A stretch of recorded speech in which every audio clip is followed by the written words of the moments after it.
Hello and welcome back to season 4 of Triumph Beyond Trauma. It is an absolute thrill to be back after a few weeks completely offline. As we quickly roll into the end of the year, I think it's imperative that we focus on our mental wellness now more than ever. This time of year really has the potential to create a lot of anxiety and overwhelm in people with sometimes unrealistic expectations and outcomes. In order to help, people be the best they can, not only at this time of year, but at any time. I'm going to be releasing a series of micro programs in the next few weeks. These will be completely online and will provide you with the knowledge and tools to focus on a specific area of your life and create micro changes that will have a positive and, most importantly, lasting impact. I'm a massive believer in the 1% every day to create significant and lasting change. So I'll help you to do that through these programs. I created a wait list for when they're released. So if you want to head on over to tacticalyogaaustralia.com/micro waitlist, and you will receive notifications and updates around that. You might have noticed that there have been many former police officers featured on the podcast. And while I feel absolutely blessed with all of my guests, I would love to extend the invitation out to other first responders and to veterans who would like to come on and share their story of triumph beyond trauma. Please send me an email, hello@tacticalyogaaustralia.com, to get in touch. I would love to hear from you and learn about your story. Now, this week's episode is longer than normal. I did consider creating a two-part series, but I figure that you guys can just pause it and come back to it whenever you like. My guest today is retired Detective Superintendent Deborah Wallace. Superintendent Deborah Wallace rose to the top of the New South Wales Police Force with grace, humour, and an iconic sense of style. In her incredible 37 years in the force, Deb commanded a range of specialist crime squads, bringing order to the Wild West of the 1990s Cabramatta and busting criminal bikie gangs with Strike Force Raptor. Deborah retired from the New South Wales Police Force in December 2019 and has been keeping very busy since. In 2020, Deb's official biography was published, A Woman of Force, written by veteran crime writer Mark Morey, brings to life the jaw-dropping true story of a police trailblazer and woman of force. And I can confirm it is an amazing read. In 2022, Series 1 of the true crime series Million Dollar Murders, hosted by Deb Wallace, was launched nationally on the Nine Network. This gripping landmark series returned with Series 2 in October 2023 as Million Dollar Murders re-examined some of Australia's most baffling unsolved murders. Working closely with homicide squads around the country and armed with 1 million reasons for people to come forward, Deb discusses the cases with colleagues and interviews detectives, witnesses, and family members, hoping to spark a long forgotten memory or a change of heart that will bring justice for the victims and their families. With the biggest rewards on offer, $1 million for information that leads to an arrest and conviction, these cold case homicides are the most chilling murder mysteries in Australia. In addition, Deborah always also keeps busy with her charitable work. She volunteers at the Swansea Meals on Wheels, she's the president of the Swansea Workers Club, and she works in an op shop to raise money to support Grace's Place.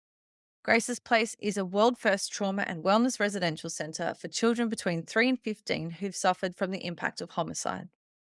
The doors opened to Grace's Place in February 2023. In October 2023, Deborah was appointed to the New South Wales State Parole Authority, bringing a wealth of experience and knowledge of law enforcement and the criminal justice system, having worked closely with an array of community groups including Indigenous migrants, culturally diverse communities, and young people. I hope you guys enjoy Deb's story and the wisdom that she generously shares, not only as a police officer of 37 years, but just a truly remarkable woman. I feel absolute joy in bringing this to you, so let's get into it. Welcome to Triumph Beyond Trauma, the podcast that explores journeys of resilience and hope. I'm Rosie Skeen, a yoga and breathwork teacher and founder of Tactical Yoga Australia. As a former soldier's wife, mum to 3 beautiful kids, and a medically retired New South Wales police officer with PTSD, I understand the challenges of navigating mental health in the first responder and veteran community. Join us for incredible stories from individuals who've confronted the depths of mental illness and discovered their path to happiness and purpose, as well as solo episodes and expert discussions. Together, we'll uncover the tools to help you navigate your journey toward a brighter, more fulfilling life. Whether you're looking for helpful insights, practical tips, or just a friendly reminder that you're not alone, Triumph Beyond Trauma has got your back. You matter, and your journey to a happier, more meaningful life starts right here. Deb Wallace, thank you so much for joining me on the podcast. I'm thrilled to have you here. Thank you, Rosie, for giving me a call. I'm really happy to talk to you. I usually start with how people have come to join the service that they've been in. So, would you like to talk a little bit about your background and how you found yourself as a police officer in New South Wales? And what were your early years like? I'm a Western Suburbs girl of Sydney, and which I come from an area out called Westmead, which is near Parramatta for those who are from New South Wales. And very, very much from a working class family. So high work ethic from my dad. And I'm actually the third child of four, but my older siblings are 14 years and 12 years older than me. So I came along later, and then I've got a brother that's 12 years younger than me. So we span Wow. a whole generation. Yeah. So I remember, having such just a normal, loving family. Again, working class family, never had holidays, which is understandable at the time.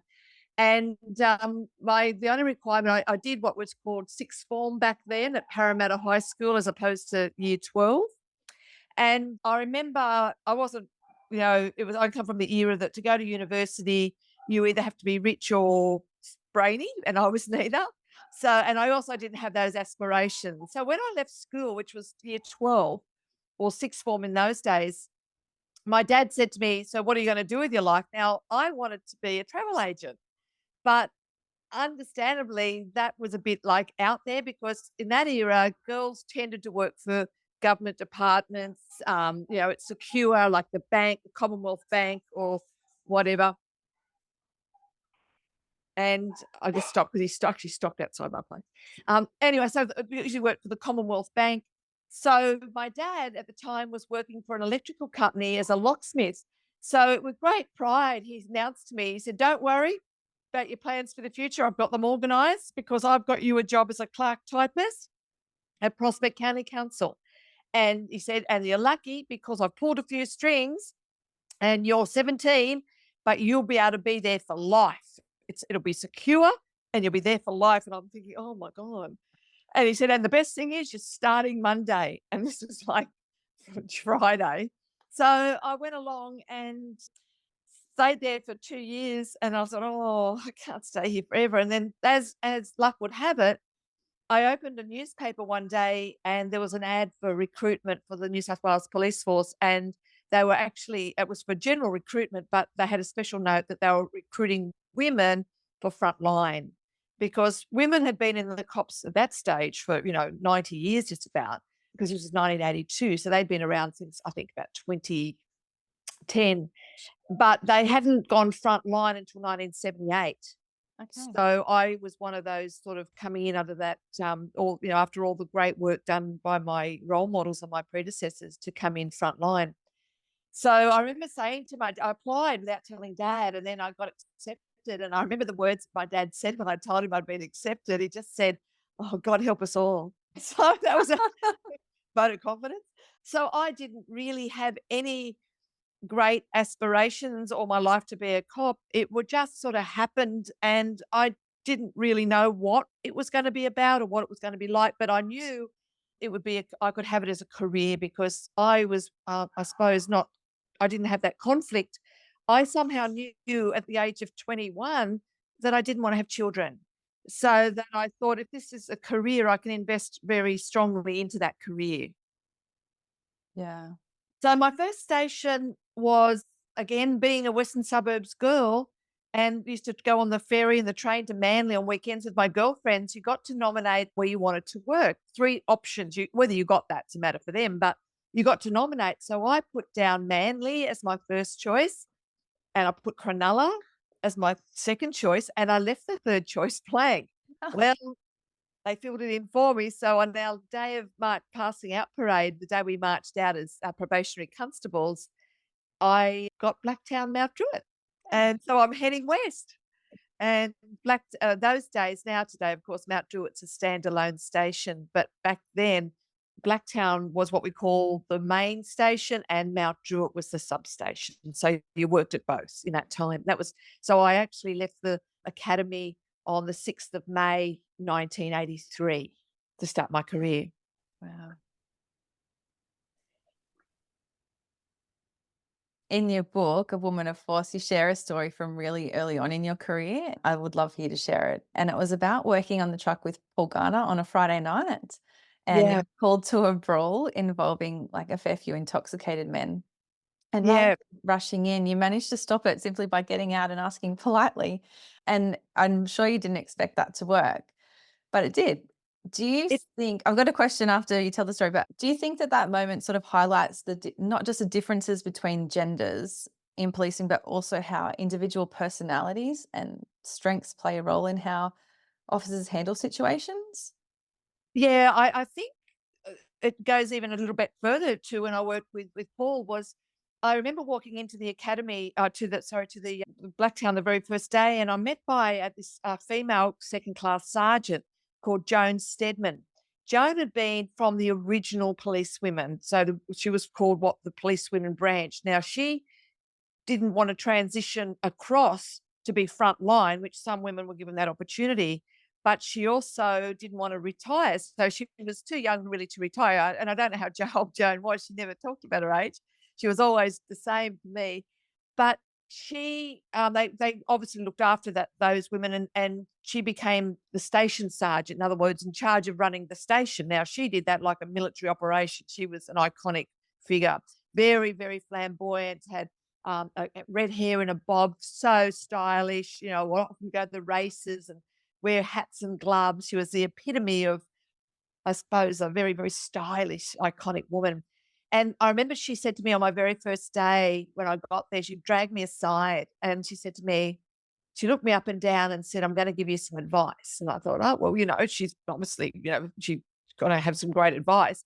She said, never compromise your integrity or your femininity.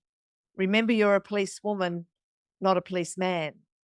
And I thought that was really poignant at that stage because, apart from the fact that in those days, they actually got rid of women just before me had to wear skirts, which were really Yeah. impractical, like pencil skirts.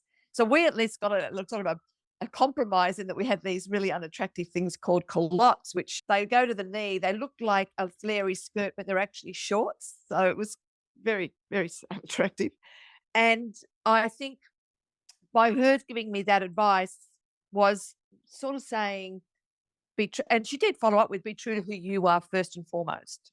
And I think what I took from that was, I know I wasn't ever going to be like people that worked at Blacktown. They were special. It was very, very busy, very tough.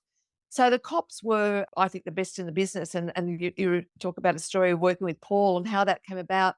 When we first got there was only a handful of us girls there, and they really didn't know what to do with us because they were still getting used to these women in front line, and particularly Blacktown, Mount Druitt. There hadn't been that many. So they were still the fantastic guys. Sort of protected us. They sort of thought, well, they like their sisters, they like their wives. So there was no rule book on about what women should or shouldn't do. We were trained the same as men. We had to do the same fitness training, etc. So it was my view at the time about not imposing myself on them. I would have to actions speak louder than words. So I didn't want to beat my chest and say, well, hey, I've done the same training. I deserve to have the same opportunities as my male probationary constables. So I figured just listen and learn and keep your mouth shut. And eventually it paid off because they then put us out on the trucks, they had these two F100s back in those days, were our flagship trucks, I guess, for want of a better word, that had the senior constables working them.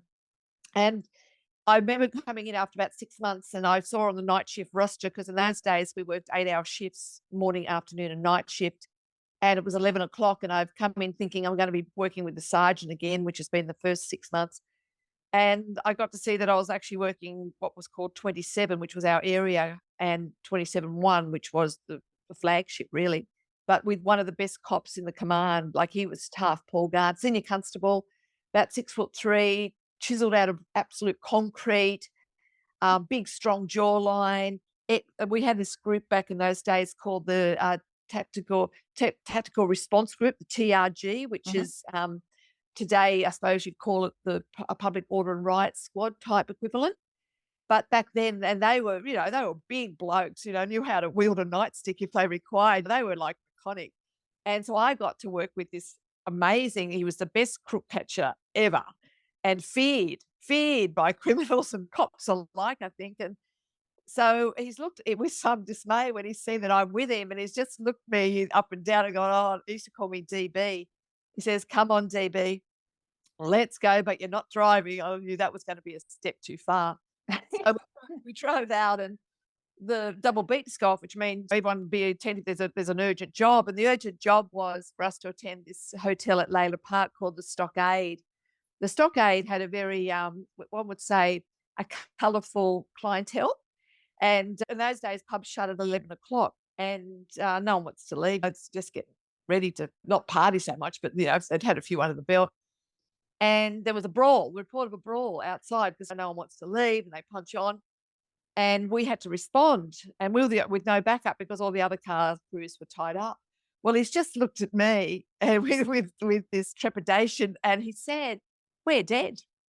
We're about to be killed, you and me, at a brawl." And all I could think of, my self-esteem was growing up by the moment because this is my first sort of real, I suppose, get to a first response to an active incident, because working with the sergeants previously, you always got there after an event. That's why they were sergeants. They're pretty smart. And we were on all the way. He's got his lights and sirens on, and he's going, "We're dead, DB. Nice knowing you. We're dead." And I'm thinking, "Oh my God, this is what's going to happen here." And we get there, and sure enough, there's about 40 guys punching on. And all I could think of at the time, not about whether I was going to get killed, but how the hell am I going to get out of this truck, which is up high? You have to sort of hoist yourself up Yeah. and get out with some dignity, because all I could think of in my mind was my culottes are going to get hooked over the handbrake. They're going to get hooked on the radio. They're going to get hooked on the batten. We had a batten holder on the door, and I'm going to fall flat on my face, and I'm going to disgrace all women for the future, including myself. And so while this is going in my mind, his mongrel's getting his, oh, sorry about that. He had a nickname called Mongrel. So I do revert back to Paul as Mongrel. He's getting his nightstick out of the holder, and I decided tactically to hoik up my culottes up to my thighs, wrap them around my legs, and jump out of the truck to make a clean landing. So at least I had some dignity. And I did that. Well, as I landed, the men that were punching on just sort of looked in our direction, and I think they thought, "What the hell's that?" As they said, "Who are you?" And I said, "Oh, I'm probationary constable Wallace." They said, like a cop, like a police officer. And I said, "Yeah." We took some explaining, and they're going, "Oh, that's fantastic. We haven't seen a woman cop hit one of these." So, they're sort of now quieting down, and the leader's saying to them, "Stop swearing, guys. Look, we've got a police chick over here. Look, she's." And they said, "What are you here for?" We said, "Well," and I said, "Oh, because you're all fighting, you're disturbing the peace." And I could look at Mongrel, and he's just shaking his head. And then they said, "So what do you want us to do, love?" And I said, "Oh, I'd like you all to leave quietly if you could." Well, they said, "You know what, love? That's actually how lovely to be spoken to like that. And because you've treated us so nicely, we're going to leave quietly, and maybe we get to see you next week." Oh, And off they went. And Mongrel just shaking his head, puts his nightstick back in the bat holder. We get back in the truck, and he looked over at me, and I thought, this could be the shortest career in history. And he just said to me, "DB, you and me, every Friday night from now on." And we did. And for me, that was my watershed moment, that I was accepted. And I'm sure the other ladies that were with me had other ways of doing it. But for me, that was the moment. And from then on, I got to work that 27-1 and 27-2, the flagships, until I went into detectives 3 years later. yeah. That's such an incredible story. I think it's so good, and, really does show that even back then, like, women have such an impact that I don't think anyone would have realized would have happened. Yeah. And I think whether if people say, would that have happened today? I think probably it could, and I think it does. I think it does. And I jokingly, and I do apologize to all my male colleagues for what I'm about to say, or former colleagues. And that is, so I remember saying, someone asked me this question once, and about, different approaches that women can take. And I said, "Well, women, I've got two weapons that men often don't have." They go, "Why?" They give you extra gun, bigger gun, extra capsicum spray. And I didn't have that in my day. And I said, no, women have got a brain and a mouth, and we can usually talk our way out of anything. And again, I know that's a bit flippant and a bit lighthearted, but I think women naturally will use what we can't make up for in a a brawn situation where that's required. We can tend to adapt, I guess, to that way, and you do get that a lot these days. Oh, someone was about 5'2" came, and what good would they be? And I said, well, you have no idea till you see them what tactics they can use, and they've got the same training, and that's these days. You might have a 5'2" male, and I had one of the most fantastic cops. Was a very that I worked with years later. Very quietly spoken, not big guy, smallish, and yet he was like a 6-dan black belt. Yeah. So looks don't always That's present yeah, you what can't judge a book a book by by its its cover. Good, yes, exact exactly. yeah. You've described your career as full of highlights, Yep. rising from constable to detective to commanding like gang squad, Middle Eastern organized crime squad, and Strike Force Raptor. Early on in the book, you mentioned that you struggled to ask for what you wanted and doubting whether other people might have been more qualified for roles. But you did continue to seize those opportunities and rose to the rank of detective superintendent. How did those promotions come about for you? Did you envision that path for yourself, or did you find yourself navigating some unexpected opportunity? I'd love to hear how you built your confidence over time to advocate for yourself and step into those leadership roles as they emerged. Yeah, you know what, I wasn't very ambitious because I loved every bit of my career. I didn't look for the next one. I was Yeah, really comfortable in the roles that I did. So I really wasn't looking for the next role until it was actually not me that said I'm ready, and it was actually um, my male bosses, and they're all men, and they were the ones that said to me, "I want you to apply for this position. You're ready. You need to do this." And I doubted myself. So right up to the rank of superintendent, I was still second guessing whether I had the skills, and I think that's not uncommon with what women do. We don't think we're worthy. And so my first promotion, I guess, was I was, detective. I'd worked at Blacktown, Mount Druitt, at detective senior constable. Then I went over to Cabramatta in the early 90s and worked there for 5 years as a senior constable. And it was a lot of people didn't really know how busy or what Cabramatta was about. I mean, it was some described as the biggest distribution of street level heroin in the Southern Hemisphere because of the contacts directly with Asia. We also had so many gang related murders, but it didn't get a lot of media because the community were very, supposed to be very, very resilient and very tolerant. Some things did, of course, when we had the assassination of John Newman in the mid 90s, that sort of put Cabramatta, I suppose, for unfortunate reasons, on the map.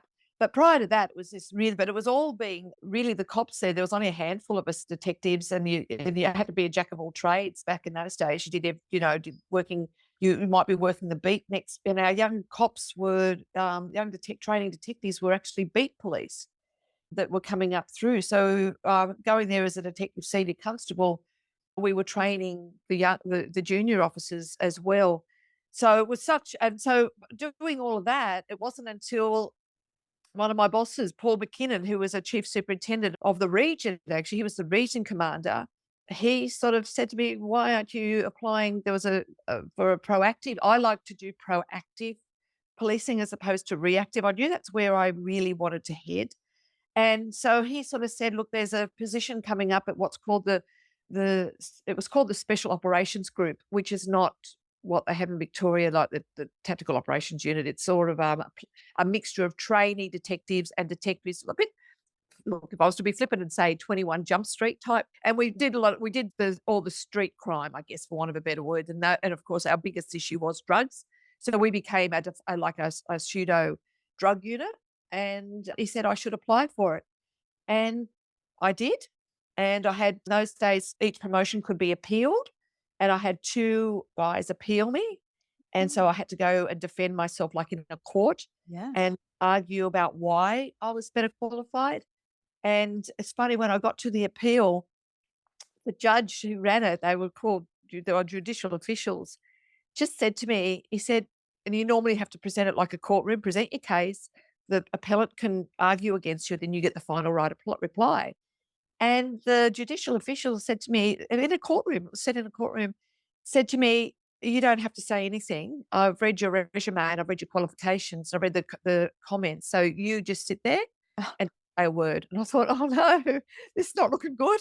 Yeah. And the appellant, who was very polite and a colleague, he gave very good arguments about why he was better, more worthy of the position. Mhm.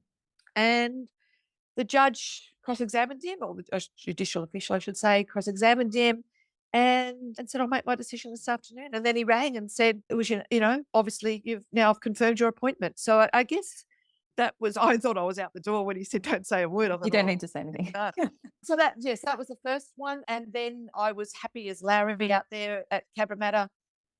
And then after the Royal Commission, they were promoting a whole lot of people. And I left Cabramatta and went to internal affairs afterwards, because not because I had any great ambition to go to internal affairs, but it was a bit of a dark period in my career, in that, and whether the motivation was jealousy or not, I don't know, because I went on to run a specialized gang unit. That was my first introduction to the world of gangs.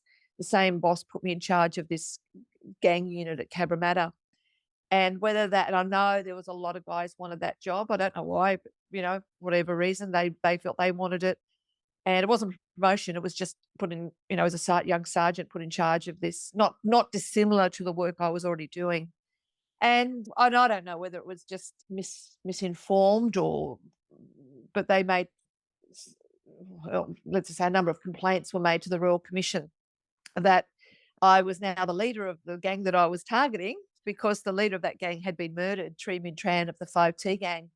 And there was numerous complaints said to the Royal Commission, well, not numerous, but let's just say enough for the Royal Commission investigators to turn and focus on Cabramatta and on me. And it was actually, ironically, they obviously got formed an opinion and eventually had nothing, because I was just doing my job with my fantastic team of young cops. It was 15 of us, and 20.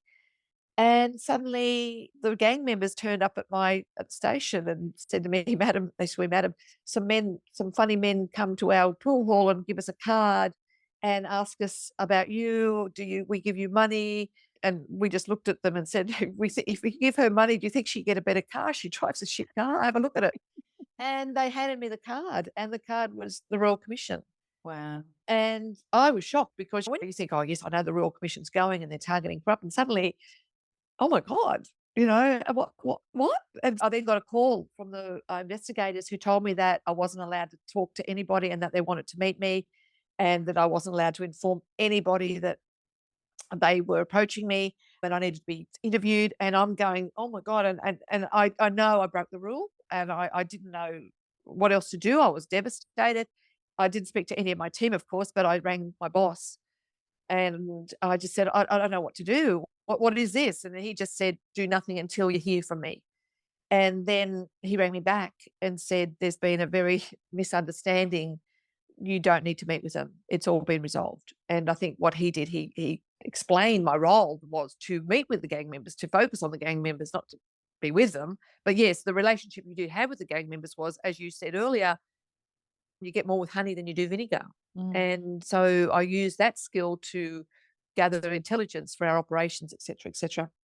So that happened. So I was basically cleared from the Royal Commission. I got a lovely, polite phone call back from the head investigator to say, "Look, we have been sort of going down the wrong path here, and we do apologise for what we've done," which I didn't know what they did, and I didn't want to know.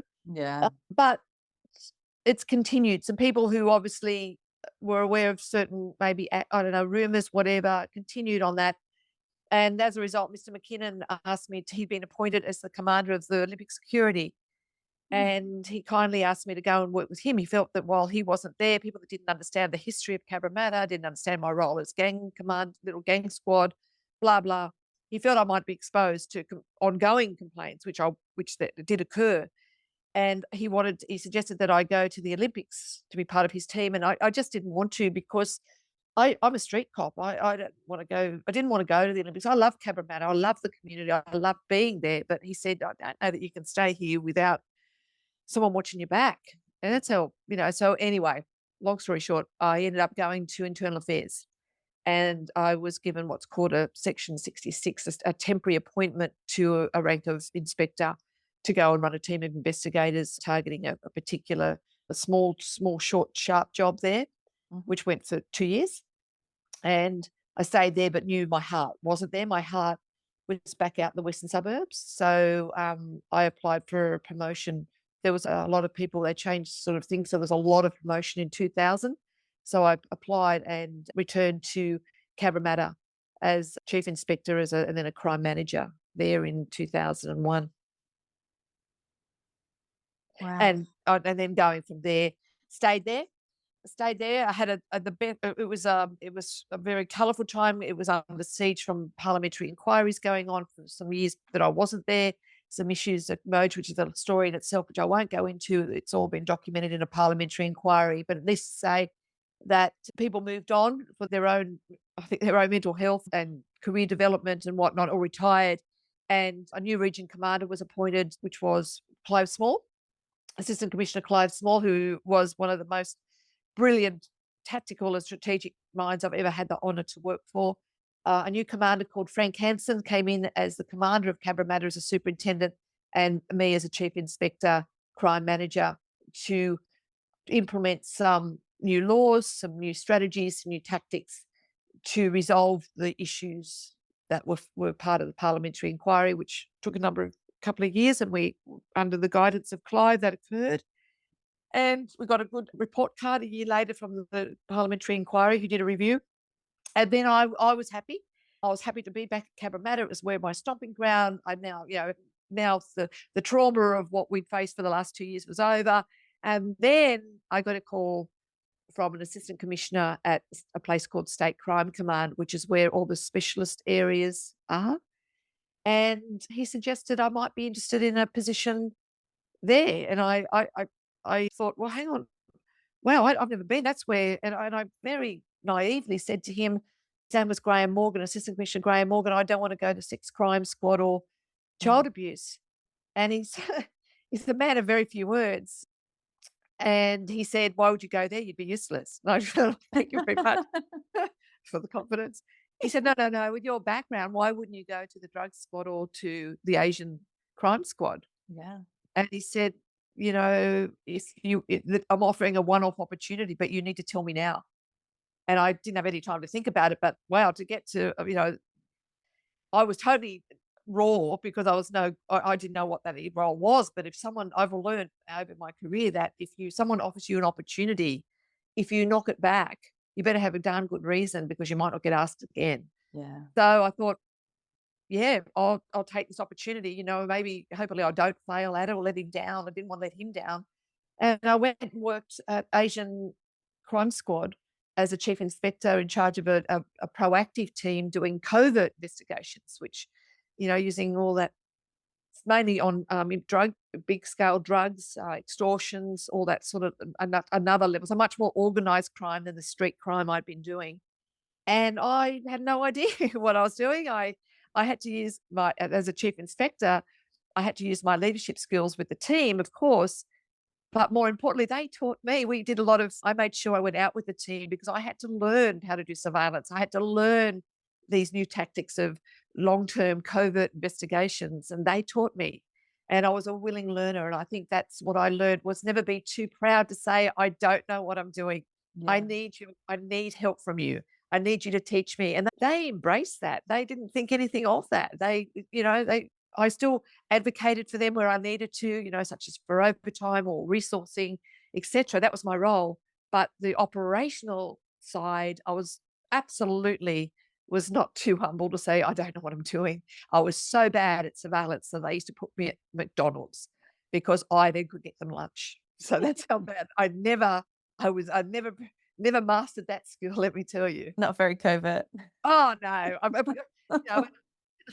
I tended to wear Right, right. The fact that I said you need to tone down those bright coloured suits of yours, Deb, and that was never going to happen. No. No, but no, and of course, being there under I suppose, the guidance of Mr. Morgan, listening to every word, he tested me. Let me tell you, he tested me, and I struggled sometimes to fulfill what he was asking, but I knew what he was doing. It was, they say about tough love.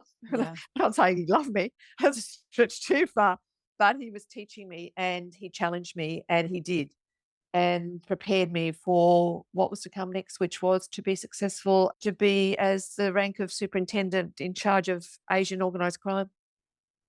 Yeah. And you did talk about that undervaluing. I'd been doing Asian crime for a lot of years now, best part of, at that stage, 18 years. And an opportunity, Graham had retired and a new assistant commissioner came in, Dave Hudson, who's the current deputy, and he's another strong male figure and very, very fair. And he was more, he was, I knew Dave, we were friends as well. And an opportunity came up because a number of the senior superintendents had retired, which left vacancies within this. There was at the time 12 specialist squads, and a number of the superintendents had retired. So he decided that before uh, advertising for anyone outside the State Crime Command to apply, he'd offer us the opportunity, if we wanted, to ask him, or not say, I want to move there, just to put a proposal to him if we wanted to change. And I decided I did want to change because I'd been doing Asian crime for the best part of, like I said, 18 years. And but the squad I wanted was a squad that I wanted to go back to my roots. My roots were working a combination at Cabramatta with both plainclothes police and uniform police, and getting that balance of overt and covert approaches to me was gold. To me, that was the answer. So after a particular strike force called GAIN, which was a strike force formed in 2003 to tackle a number of murders, one would say they were family related, but let's basically down a family of Middle Eastern backgrounds, the Darwiches and the Raziks. It was led by an iconic figure called Chief Superintendent Bob Inkster, who was so well known as one of the best cops around.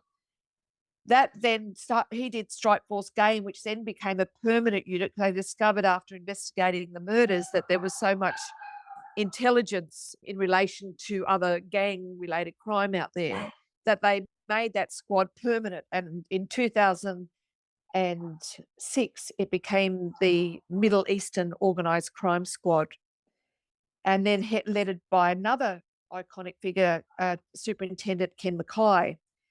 I suppose for me, Ken got promoted, but I suppose for me, their nicknames summed it up. Bob Inkster's nickname was the Snake, and Ken's nickname was Slasher. And as soon as you mentioned those words, everyone knew exactly these were, very iconic type, uh, big, tall, strapping men.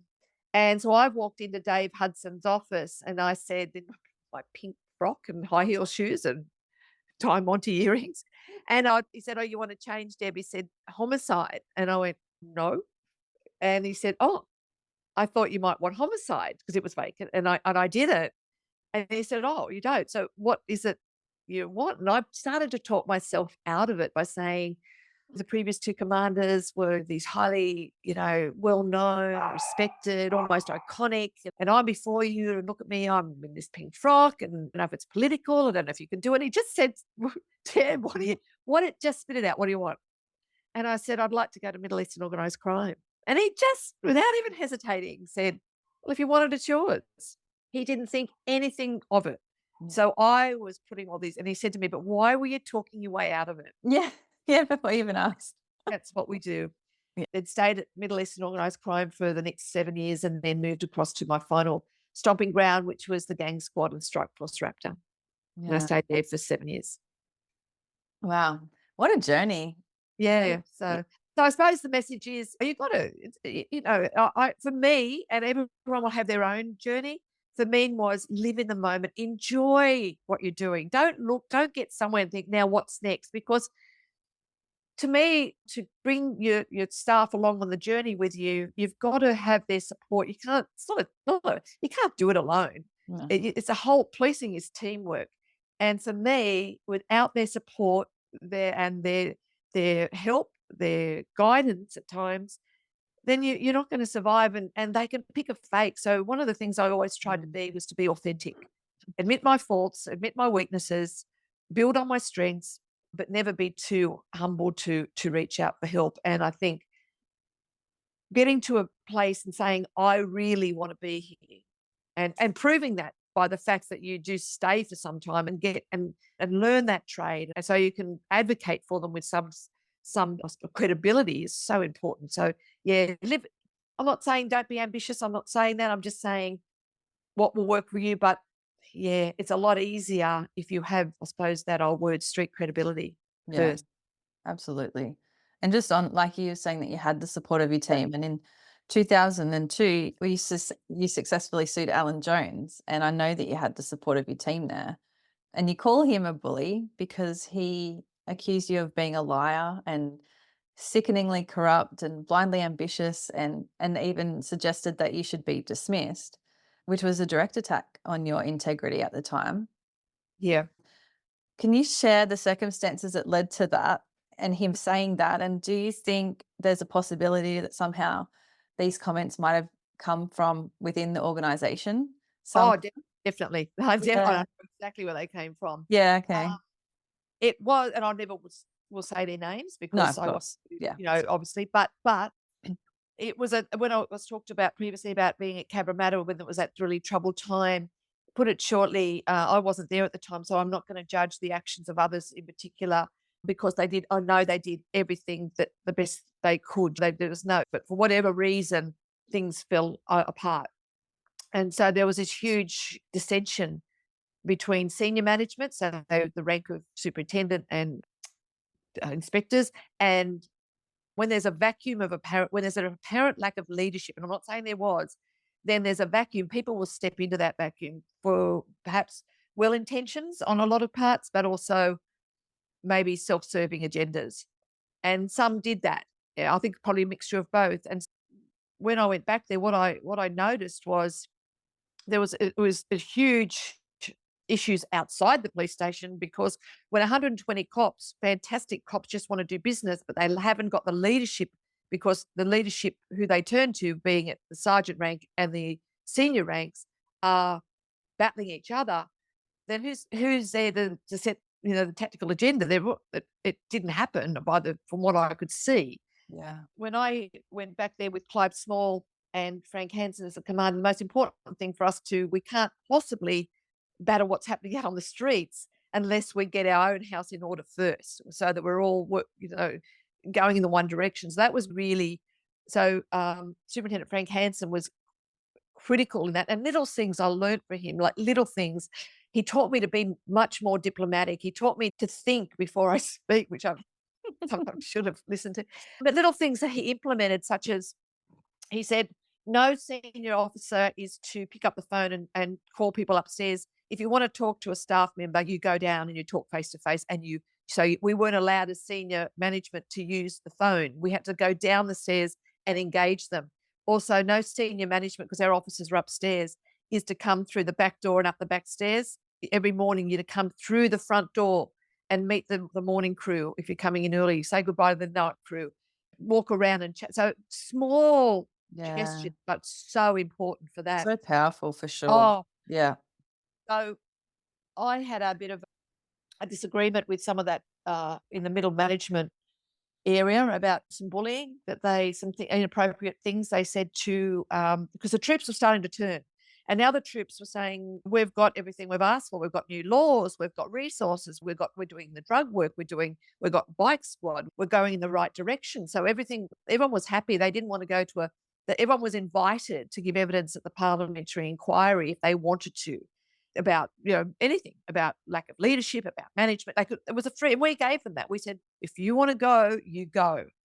Well, the troops sort of said, well, actually, what didn't have before, we've now got, so we don't need to go, which did cause some people with personal agendas an issue. Yeah. and they took umbrage at that.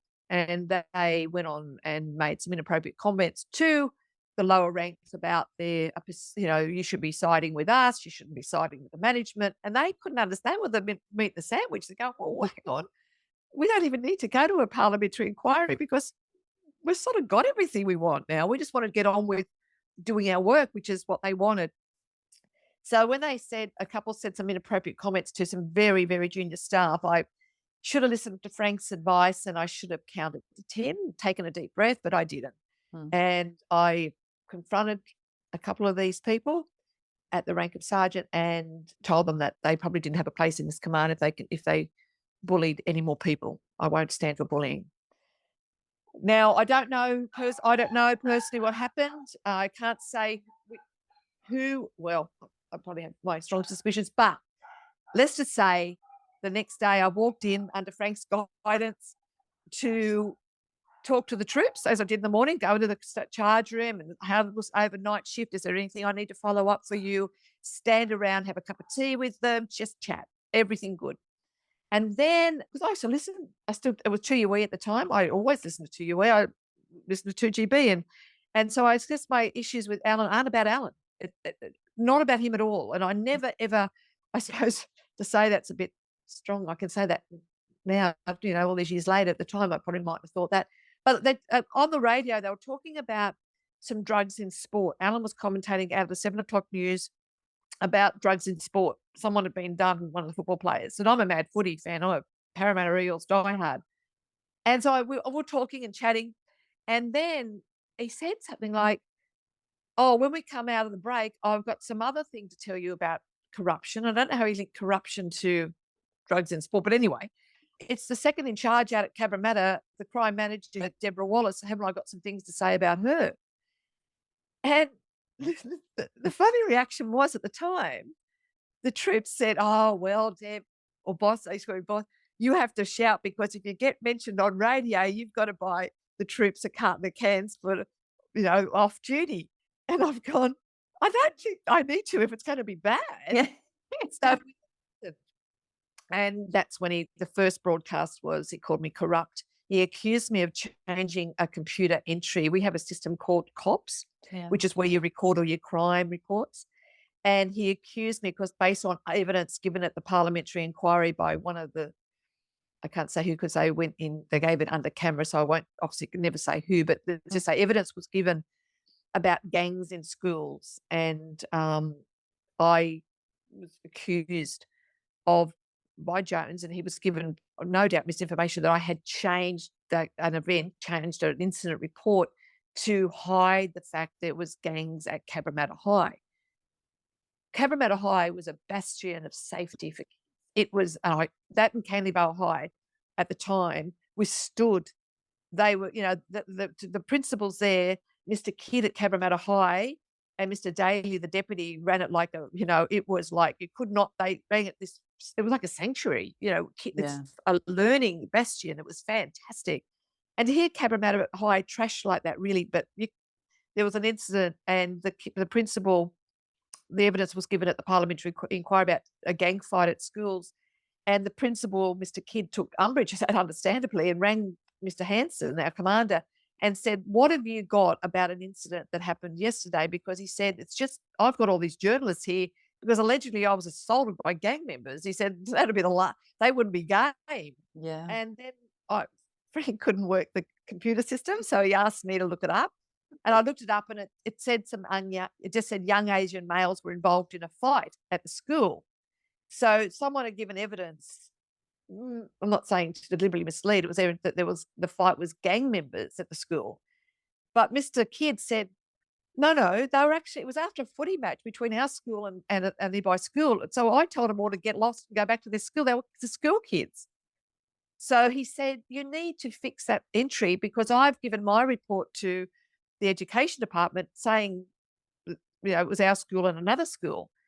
So you can't have it out there as gangs. So I looked on the system and it wasn't ticked as a gang-related incident. It was just described as young Asian males. Now, the reality is you cannot change, as as a former officer, you can't ever change the integrity of a report. You can just update it and add a narrative in clarification.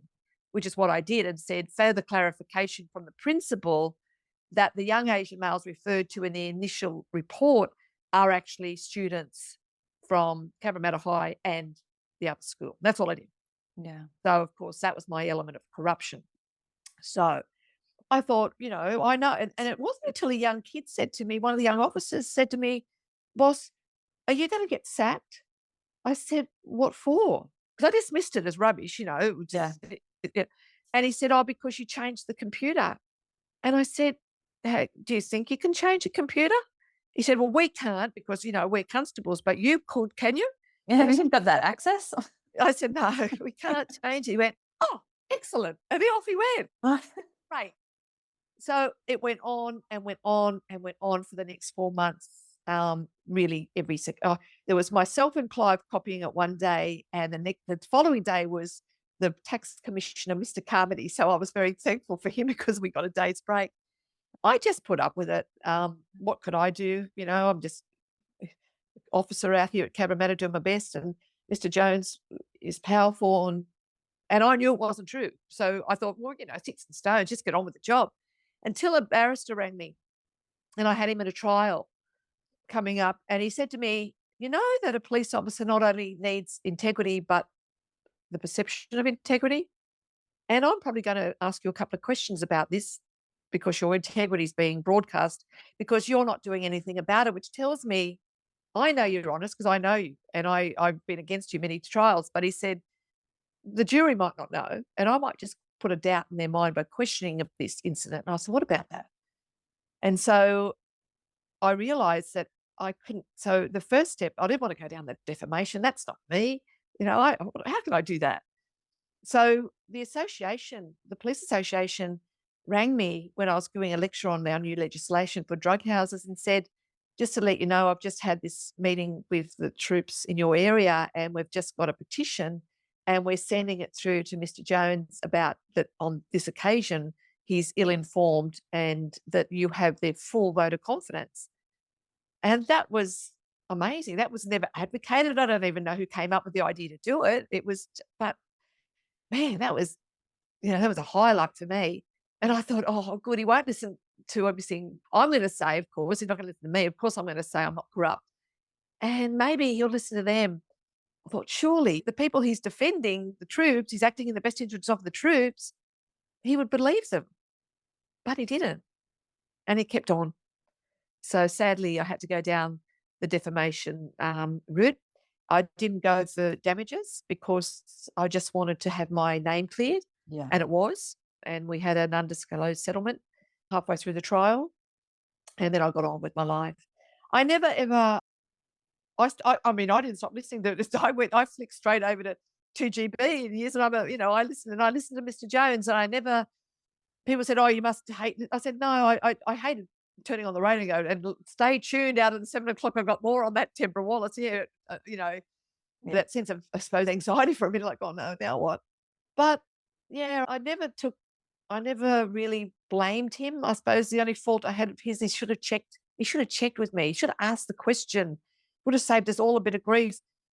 But the people that I know did it, they didn't stay. They weren't at the command very long Yeah. after that, and I know they know I know, and that's a Yeah. lot. Yeah. I've got so many questions for you. Probably for rambling on, but you can edit what you need to. No, it's fine. I love it. I think you're a fantastic storyteller as well, and I really love that. I'm gonna ask you a little bit about about you personally. So as I, learn more about your story and reading your book and doing my research, obviously, I've began to see this beautiful duality emerge. So on one hand, you're this incredible detective and the commander of these squads that are tasked with dismantling some of the most notorious gangs in the state. But on the other hand, you worked with Father Chris Riley to create the street school in Cabramatta and Yeah. proactively helping the at-risk youth. You volunteer with Meals on Wheels and closely support the homicide victim support group, which you continue to do now. Yeah. These sides of you, both fierce and compassionate, seem so different but intertwined by what I think is a deep sense of service. And looking in, it feels like these aspects of your life might have balanced you in a way. How have you Abs so yeah. Can I keep going? Sorry, I'm just a little bit lost. Sorry. How have you found that balance between leading intense operations and serving the community in these more nurturing roles? And do you think that each of these parts of your life complements the other? Oh, look, absolutely. I think, and to just before I tell you a couple of stories how I got involved, I guess I never used to be like that at all. It was, hard line down, lock them up. That's it. Yeah. I've since learned that to keep the balance in the world that we do as police, that you have to, particularly in the gang world that I worked in, I had to put it in my perspective that they really are, the bikies call themselves the one percenters. They decree it, they wear it like a badge of honor. They They're the literally one do. percent who Yeah. operate outside the law. The reality is they are. The criminal element in our society is probably about 1%. I don't have the stats, of course, but it's putting in perspective. So for me to go out and not lose faith in humanity and lose faith in what we do, why we do it, is because we do it for the 99% of fantastic community members out there who are so giving, doing their daily struggles, the volunteers, the people who are dealing with chronic illness and supporting people. That's who we work for, not for, if we have to try to get rid of the 1%, then so be it. But it's for the 99%. And how did I realize that and not to become frustrated at the one step forward, two steps back, perhaps? And it was Father Chris was my first introduction. And when I was getting a bit frustrated running that little gang, the gang unit at Cabramatta, when Tri Min Tran got murdered, the senior members of the gang said to me that the next generation will come through. Like they were pretty realistic. The Asian gangs are very, very savvy and very, very smart and understated. And said three things happen to us, and we know that we go to jail because you'll catch us, we'll get killed because that's the life we've chosen, or maybe we grow up and grow out if we survive the first two. So when I sat down with them after Tri Min Tran got killed and I was put in charge of this gang unit to, as Paul said, to deal with that 5T gang and stop the drugs. Oh, it's a very simple mission statement. Yeah, there you go. It sounds easy. Yes, go do that. First thing they said to me was the reason they became gang members was that they didn't have opportunity. They came here first generation refugees, and their families were still back in prison camps. So with lack of education and lack of hope of getting a job and being employed and having a future, they turned to crime. They never offered it as an excuse. They offered it as a fact. So their advice was, if to stop the next generation was to engage the upcoming young gang members who were like 14 or 15 to get an education. And how do I do that? Because as I said, the two schools they were fantastic, Canley Bar High and Cabramatta High. Look, we'd love to help you, Deb, but these kids have never gone to school. Like, we don't have the facilities either. Yeah. So it was Father Chris who came to me and said, I think I can help you with this. I was like, oh, Father, another do quarter that. I mean, Jesus, here we go. And it was Father Chris who taught me.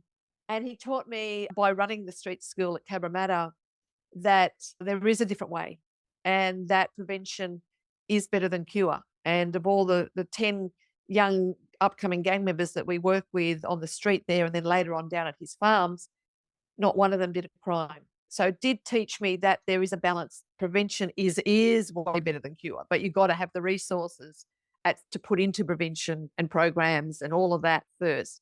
If not, of course, law enforcement has to be there and critical to keeping us safe. But what more importantly, because then I became part of, and I'm still so proud today to call him one of my best friends, if not my best friend, is that what he taught me by being involved in his organization, because I had such faith in him, was that he had this army of volunteers, these amazing people who raised money. Like, I had one lady who ran this cake stall.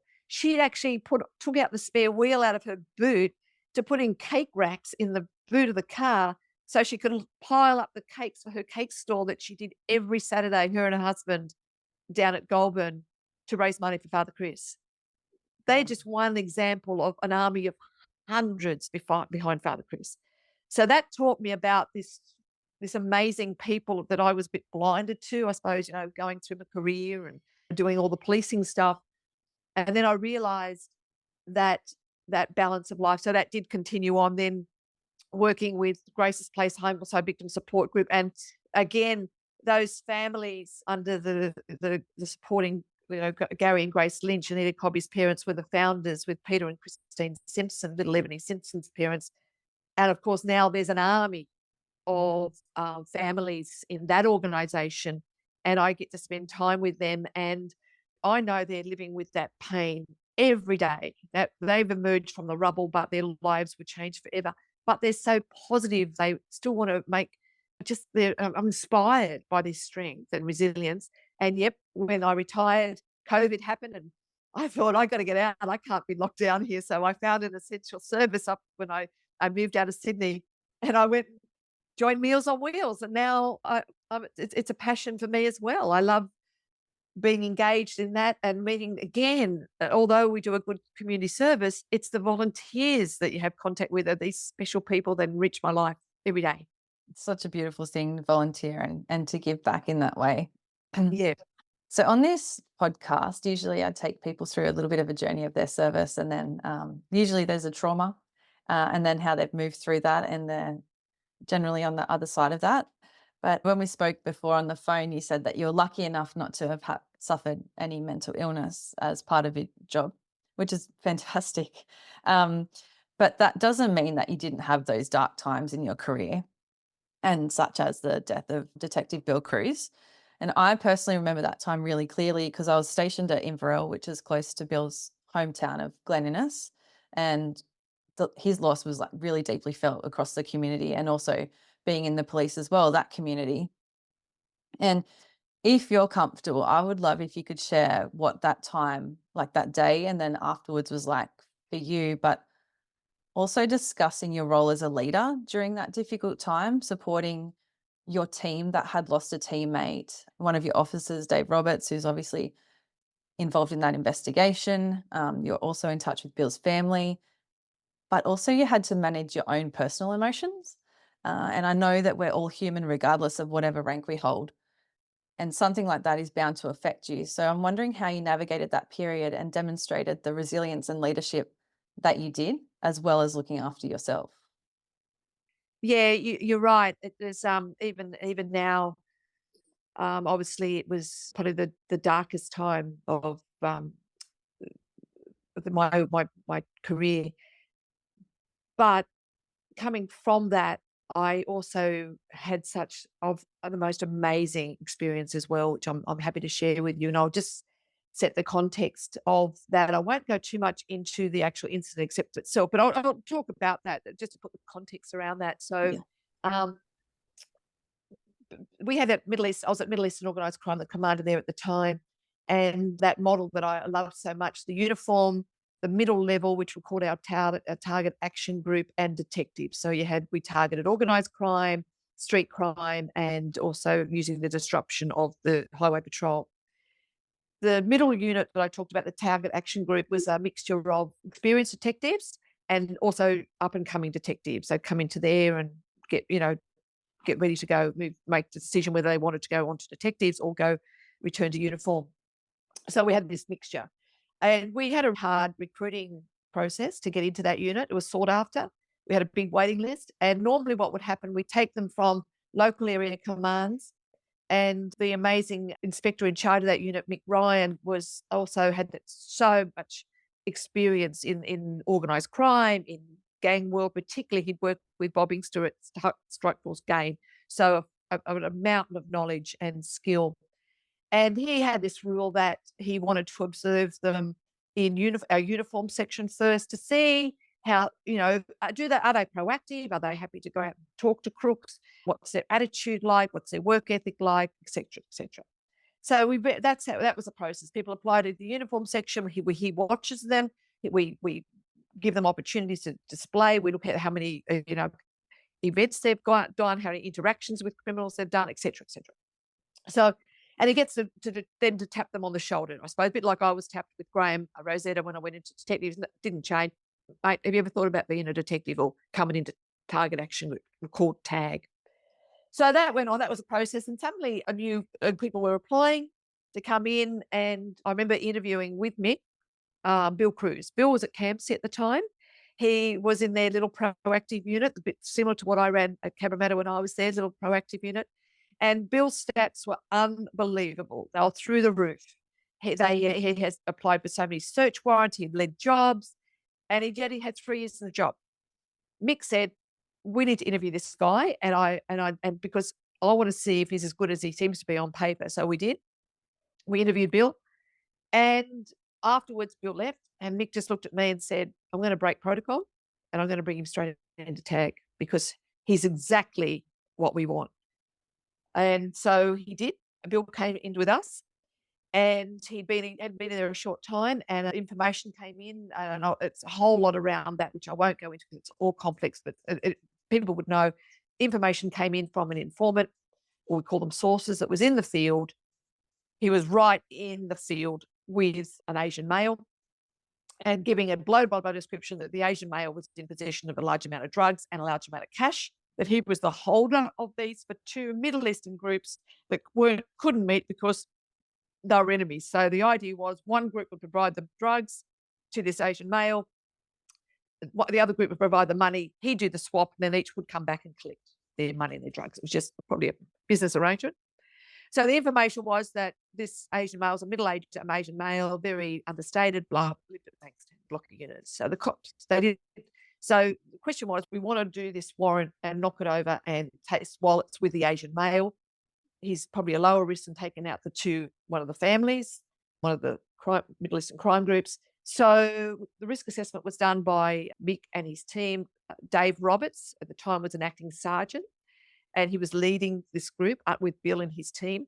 And so they did all their work in the afternoon, risk assessments, spoke to people who lived in the unit, spoke to a cop who even lived in the unit, did as much research on the Asian male as you could, blah, blah, blah. So the decision was, do we do it at night or do we do it in the morning? Normally, all our search warrants are done at 6 a.m. for the element of surprise. Everyone's a bit tired, they're all in bed, etc. But the drugs weren't going to be there for very long. They're going to be there that night. So the decision had to be made was, do we do it tonight? At the time, based on what we knew, the decision through Mick and through me was, it's a viable operation to do tonight. We had some uniformed police there with us or with them, etc., etc. What I've learned is I will never say to anybody again, this was a routine search warrant. No deployment from any cop to any case is routine. You cannot risk assess the unknowns. The unknowns on this job, which we found out later, were that he apparently, the offender, the Asian male, had been ripped off by people pretending to be police the day before. So he'd been robbed. So a sense of vigilance was up, I guess. Whether that's true, who would know? That's what he said. And also that he'd been smoking heroin. So he was, again, unknown to the source. The informant, who was right there till about 2 minutes before the search warrant, before he was pulled out by the team, gave nothing of that, and certainly had said there was no gun. So, etc. So they do a search warrant. They approach the premises. Half the team are going to the unit itself, and the other team with Dave Roberts and Bill are going to secure the car park where the drugs are allegedly kept, in an underground car like garage. So they approach the premises. They announce their office. They say it's recorded on tape because all our search warrants have to be recorded. So a uniformed officer is recording it. And they say police search. That's all they get out before the Asian male comes out, fires at the police, shoots, from my understanding, and I wasn't there, but from the evidence and what I understand, shoots Bill in his body, but not fatally shot. And Bill so bravely drops the equipment he's holding, pulls out his gun from his wrong hand and returns fire. Meanwhile, Dave Roberts, who's either just behind Bill or not, and again, I wasn't there, won't ever know the circumstances, but he also returns fire, and his shot is the fatal shot. So Bill drops.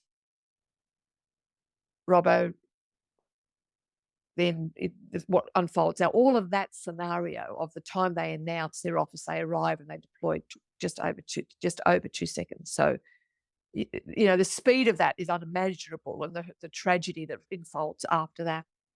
So circumstances go on, and of course, there's a whole team now there. Bill's there, and Robbo's there. Then, of course, obviously, they ascertained that Bill was pretty well, from what the medical examiner said later on, dece- deceased immediately. And then, of course, I retreat totally from there. I'm not informed at this stage. And I don't know that's happened because I know they're deploying that night. I'm waiting for the phone call. And that's now once an incident like that happens, in comes the critical incident team, which is fantastic. The homicide squad come in and they are totally independent and they review all of our actions, right up to mine, Dave's, Mick's, what happened. So that, rightly so, they have to now seek the truth of this incident. So that's fine. That goes into play. That's sitting over the top. Meanwhile, I'm at home and I get a knock on the door at about 10 o'clock, and it's my fantastic one of my highway guys, Brian Hughes. And I mention his name because I think it's important to recognise, because he's one of the lights that have come from this. Brian Hughes knocks on my door, which is really unusual because I answer it with some trepidation. Like 10 o'clock, he's knocking on my door, and he says, "It's Hughesy, Deb, open the door." And he says to me, "It's Deb, you've got to come.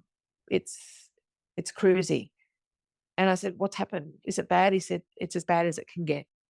And I knew then, so without knowing any of the circumstances, it's not appropriate I know the circumstances at that stage because I'm now involved in the investigation. I'm an involved officer. I have to be totally, for total transparency, not be informed of what's happening next. And so I can give the whole, but I'm allowed to know enough to be able to give comfort or give empathy or do what I need to do to my troops. I'm, of course, know the circumstances, but not know the intricate details, I suppose, even though I knew them from my orders, etc.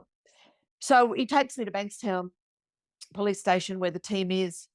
And I remember being mindful that I can't talk to Dave about it. They're isolated. Protocol is they have to be isolated. Their guns taken from them. A whole lot of things have to go into play. Absolutely. They're aware of this. But of course, you also have to balance the fact that now I'm an involved officer perhaps in this inquiry, and also I'm their lead. I'm their commander. Yeah. So I'm very mindful of not in any way contaminating, but yet being able to give enough support to them that I can. So I immediately go in to see Dave, who's just shattered. To see, that's an understatement. Of course, words can't describe, but he's just looked up and he said, "Deb, I think I killed him." And I said, "Look, can't speculate. We don't know until everything comes through. Dave, we have to worry, but just the process will take its place." And I suppose that hopelessness at that time, because I couldn't say any words, "I know how you feel," or Yeah. it'll be okay. I couldn't say that. So I needed to be able to give him as much comfort as I could without, contaminating anything. So we managed to get through that. And they all did what had to be done. They're all interviewed, et cetera, et cetera. Just, to say that that team was, you could never look at those eyes and never see that again. And as a commander, you go through your career hoping, you never, one of your staff never have to shoot anybody and take a life. And you also hope that no one ever gets shot and killed on your watch. And we had both. So I really was going into this uncharted territory about how to balance everything's happening. You can imagine the media, my bosses are there and all of this stuff's going on. And that's okay. We get through all that and I go back to my office at Hurstville. And all the staff that are getting interviewed, that has to be done freshly while it's in their mind, etc., and separated and all that. So I go back to my office at Hurstville. There's nothing I can do at Bankstown. I don't want to be there. They're in the safe hands of the homicide squad. And I go back to my office and I'm waiting there. And one by one, they're finished their interviews and we're getting them home. And Hughesy, my highway fantastic guy, him and his colleagues are driving them all home and getting them a meal and making sure they're okay. And he does that right through the night. And about 5 a.m., I'm sitting in my office all alone. I just think, because in the day crew is going to come in, all the detectives and all the uniform that weren't in this operation. There was only 9 involved in this operation. So I've got all the rest coming in. There's going to be on the news for speculation, what's going to happen. And of course, what added to it, when the homicide squad and the investigators did a search of the actual garage that are owned by the Asian male. There's a number of Asian Middle East males in there who go, well, there's a couple of guns in here and we're going to have gunshot residue on our hands because we did a couple of drive-by shootings, as you do, on the way here to collect our drugs. They actually got there and stayed in the garage while the firefight's happening. Yeah. They didn't come out, thankfully. So they're all sitting there like, hello, with our hands up. It wasn't us. But they were charged with firearm offences. So, what you've got is this dribbling of information. There was a shooting, Bill's dead. The team were involved. The Asian males were arrested at the scene. They've been charged with firearm offences. So you can imagine everyone's going, oh, it must have been them without knowing the facts. Yeah. So I suppose the first bit of amazing leadership I saw there, not from me, but from, and again, here's this, you have to grab onto anything positive you can in these darkest moments. And Husey comes into my office and he's just sitting there and he looked terrible. He'd been going all day. He'd come and got me.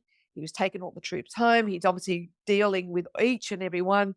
And the last were about to be arriving back at Middle East. And I said to him, mate, do you want to go? It's getting on to 5 o'clock. And he looked at me and he said, I'm going nowhere. He said, I will go nowhere till the last of those troops are home.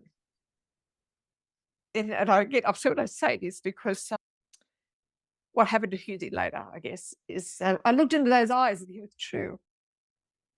And I'm so sorry about that. It's just, I lost Husey. He developed melanoma and it went to his brain. And his battle was so amazing what he did through that. He'd come to work. He'd have radiation in the morning. He's burnt like a barbecue chook because it went to his brain. The melanoma spread to his brain. And I remember I'm diverse a bit, but just a quick story on Husey.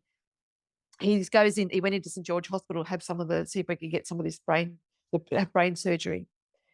And he's there, and he's no pain or anything at this stage. He's going in, and he says, I need a 2-litre bottle of Coke. He loved Coke. He said, I can't get a 2-litre bottle. Can you bring it down, Diet Coke? Because he used to always have it back of the highway car.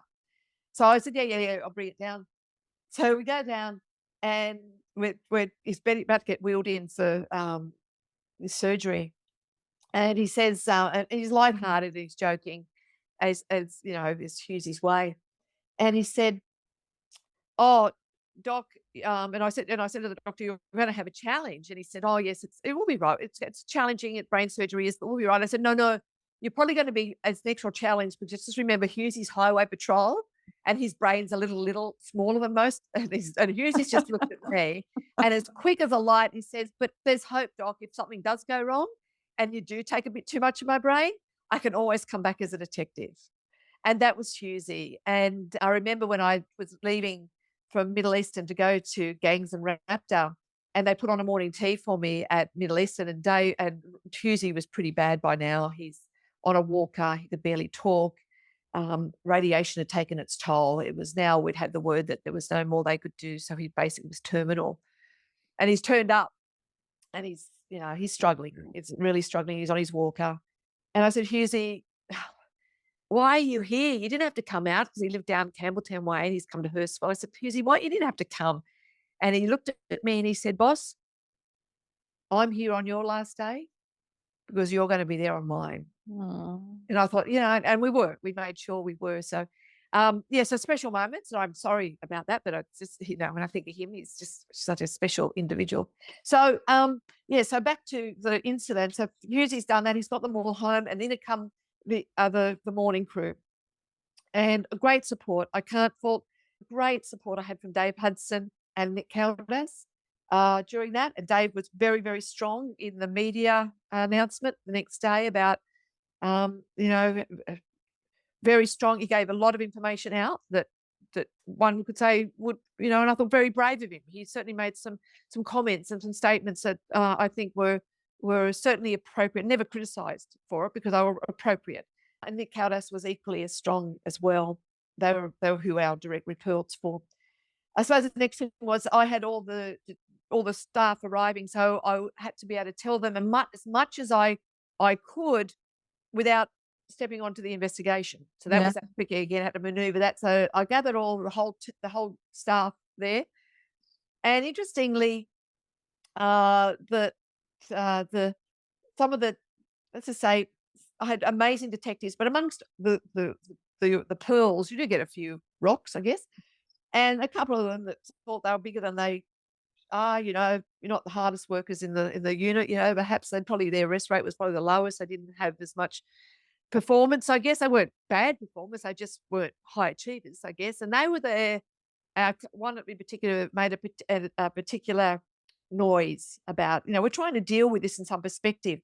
And he challenged me, and I said, "Look, I can't say much what's happened. I don't want to contaminate it, but let's just say." And then I said, with raw facts of what's happened. And then one of them says, "Right, we're going down to Burwood Court because that's where the Middle Eastern males are appearing, and we're going there as a show of force, like, we're going at a storm." And I've gone, "Whoa, whoa, whoa." I do know that the Middle Easterns, at my observation, weren't involved in the shooting incident, so they're going there on firearms charges. I think at the moment we just take a deep breath. We do not, yeah, we're going. And this guy didn't even know Bill. Bill not even with us 3 weeks, didn't even know Bill, but wanted, that typical chest beater type. Yeah. Anyway, I'm saying, "Oh, look, I don't think that's a good idea. Look, let's just regroup. Let's just. And then he's saying to me, "Are you directing me?" And I'm going, "Oh, God, They have to? you directing me not to go?" Yeah. And at that point, one of my fantastic detective sergeants who I've worked with, he was at Liverpool, I was at Cabra, uh, fantastic, Brad Abdi. And he did a physical thing, which was, he didn't know whether I'd object to it or not. He just stepped slightly in front of me, just slightly in front of me. And he was at, like, everyone knew he was a high achiever. He stepped just slightly in front of me, not block me out, just enough to show that he had my back, just in front of me. And he said, "We're not going anywhere. We're not going down to Burwood Court like a bunch of vigilantes. What we're going to do, we're going to activate as much of our information as we can and our intelligence out there in the field. And we're going to go out and do as many search warrants we can today to get as many guns off the street as we can today to show the respect we have for Bill, because that's what Bill would be doing." And so they went across, and Brad and his team went out and did 6 high-risk search warrants that afternoon after all of this, and got about 15 guns off the street. Wow. So amazing sense of leadership. That's what. And he said to me, "I hope you don't mind." And I said, "Do I not mind? Thank you." And that's, to me, there's that other little bit of leadership Yeah. that came out. I think it went on further. So brave of the family, is they then had oh, it's, uh, before the funeral was being planned, and the family put on at I think it was Emu Plains, no, it was Penrith, a, not call it a wake, but a gathering of his family, of family and his colleagues. And what made it worse, because Ben, his brother, worked at Bankstown in the Yeah. command that had happened. So you can imagine what he's going through. And they put on this afternoon with afternoon tea, and Kel reached out. Kel Cruz, who was an ex-cop himself, reached out and said, "There's an invitation for the tag obviously for Middle Eastern to come, and it's a matter for yourselves, but certainly you'd be most welcome, and also the tag unit." Now, some of those wanted to go, some of them didn't want to go. It was that thing. Dave Roberts had been told formally, officially, that it was the fatal shot. So this is the Sunday, that was the Friday. He was told as compassionately as possible as we could. So he's in a state of devastation, as you can imagine. Yeah. He doesn't know whether to attend or not. So he rings and says, "I'm going to come out there. I'll make a decision when I get there." I said, "It's your call. It's your call." So Kel and reached out and said, "Look, he doesn't have to go to where they all are. It looked like hundreds were there. We're like in an ante room, like a green room for whatever. We're just gathering there with the family. Feel free to bring them there if they feel more comfortable." So the team that did go, including Dave, went into this room where the family were, Kel, family, and Ben. A bit of a blur, but they were all there, and it was very emotional, to say the least. We then were moving into where all the troops were, the other all colleagues, and all I can remember was the hubbub, and there was noise, and there was. Soon as the family walked in, followed by the MEOX crew that wanted to be there, including Dave, this sort of really uncomfortable hush went in the room, out of respect, no doubt. People are very uncomfortable, aren't they, in what they say, Yes. and the room dropped. So you can imagine now, where do we go next? I obviously wasn't killing everyone had organised this, so this is not my role. I'm just there as a part of the MEOX team.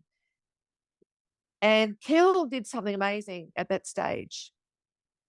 He reached forward and said, "We're all here to celebrate the life of Bill and to remember him, as much as you can, And he put his arm around Dave, I guess, as a way to say, "Don't judge him because I'm not."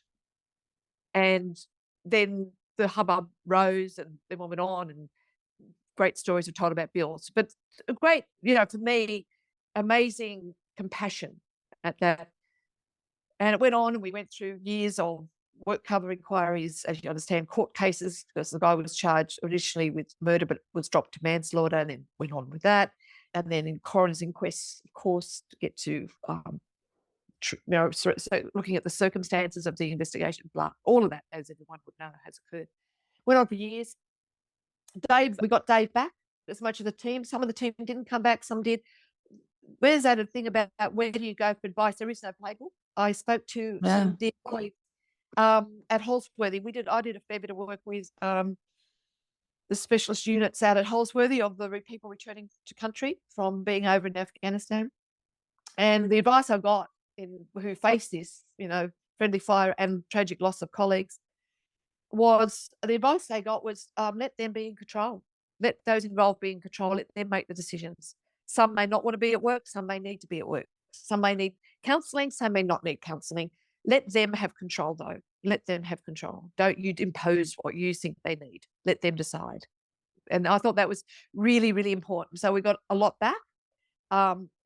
Certainly, Dave came back, not to MEOX, but to other areas, and was very productive. He hit the wall a couple of times, and said to him, it's like a broken leg, Dave. If you get a broken leg, you've got to go to physio. Every so often, he hit the wall, and we made sure we got him we got him into some fantastic programs designed for the military who deal with this stuff, in shooting incidents of friendly fire and all that sort of stuff. And he was going pretty good as he could. He said, there's not a day goes by that I don't look in that mirror and say, I killed my friend.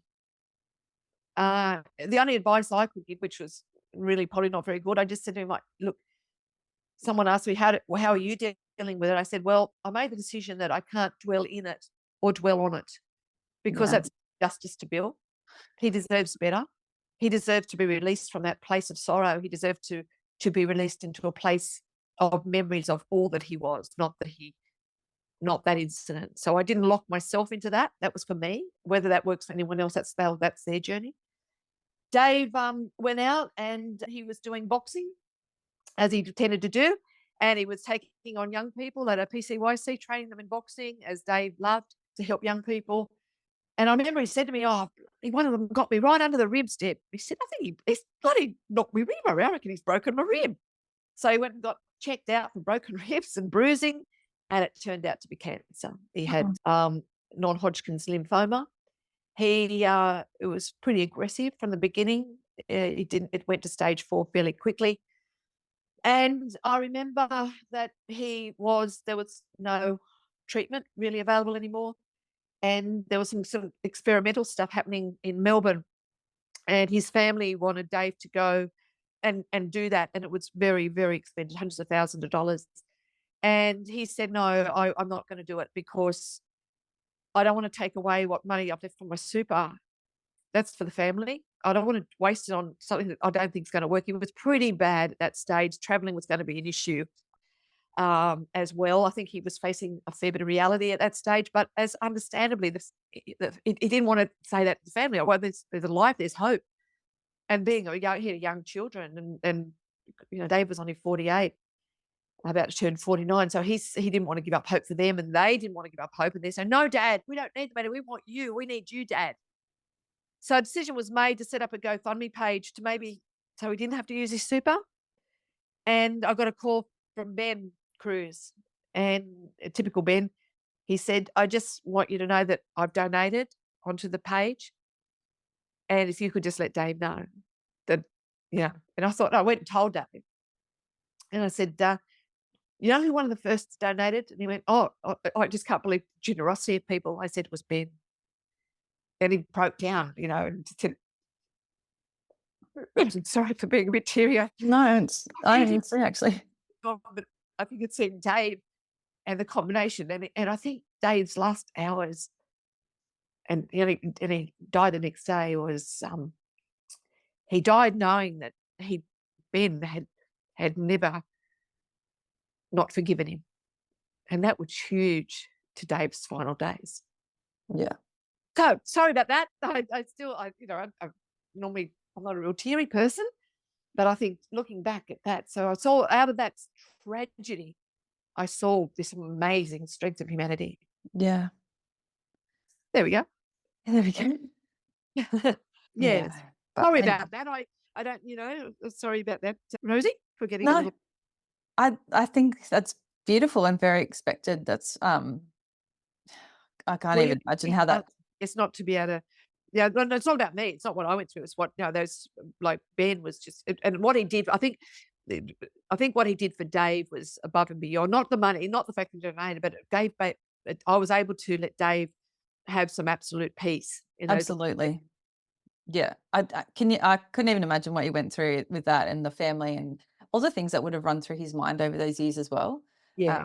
Yeah, that would have been terrible. So to And have that. often you look back and you can say this, I suppose we look back in hindsight, you wonder how much does stress have on the physical response to a body as well, that fight or flight thing as Yeah. well. Yeah, absolutely. Yeah. Oh, there's so many effects of the stress on the body. I'm going to talk to you about Strike Force Raptor, and that's pretty much going to be a little bit. That's about it for the actual, work side of things, and then I'll talk about a little bit more about you and how you are with people. Um, so your work in taking on organized crime and tearing down bikie clubhouses and is legendary, and earned you the title of the gangbuster. When you were appointed commander of Strike Force Raptor, you led your team to disrupt, dismantle, and disable outlaw motorcycle gangs in New South Wales, and it drew international recognition. I'd love if you could walk us through your time leading Raptor, the style of policing that you used that was so successful, and how the work that you and your team did came to be acknowledged worldwide. Yeah, look, I think I have to acknowledge, of course, Raptor was set up in 2009 following the Yes, you at the airport.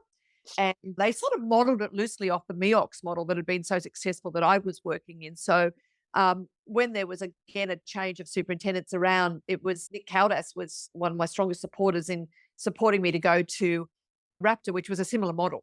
A little bit of tweaking. I had the highway patrol at Raptor, but we also had a tactical unit, which we didn't have at Middle East, and we had a more of a uniform component. So a little bit different, but much the same. very So I similar. had those three tiers: detectives, tactical unit, and highway patrol to implement the stuff.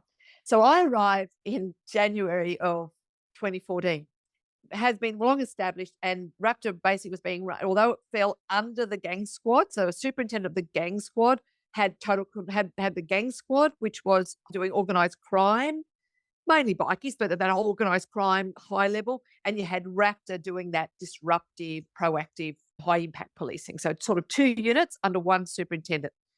So each of those units have inspectors managing the day-to-day business. And at Raptor, we had two amazing super inspectors already there: Darren Beachy running the tactical highway patrol, and Dave Adney running the detectives. And they worked as a partnership. So two who had been set the groundwork. They'd set this up brilliantly and high achieving. So I arrive, and the first thing you can imagine, anyone thinks a new commander's coming in.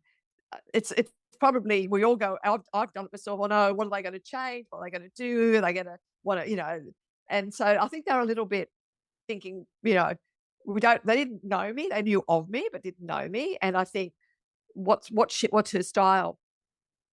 So I got them all together on the first day to meet everybody. And the first thing, and that was both units, both teams, like the detect gangs and Raptor. And I could see Dave in particular. Dave was very, I met Darren because Darren was best mates of Dave Roberts. So I'd met Darren.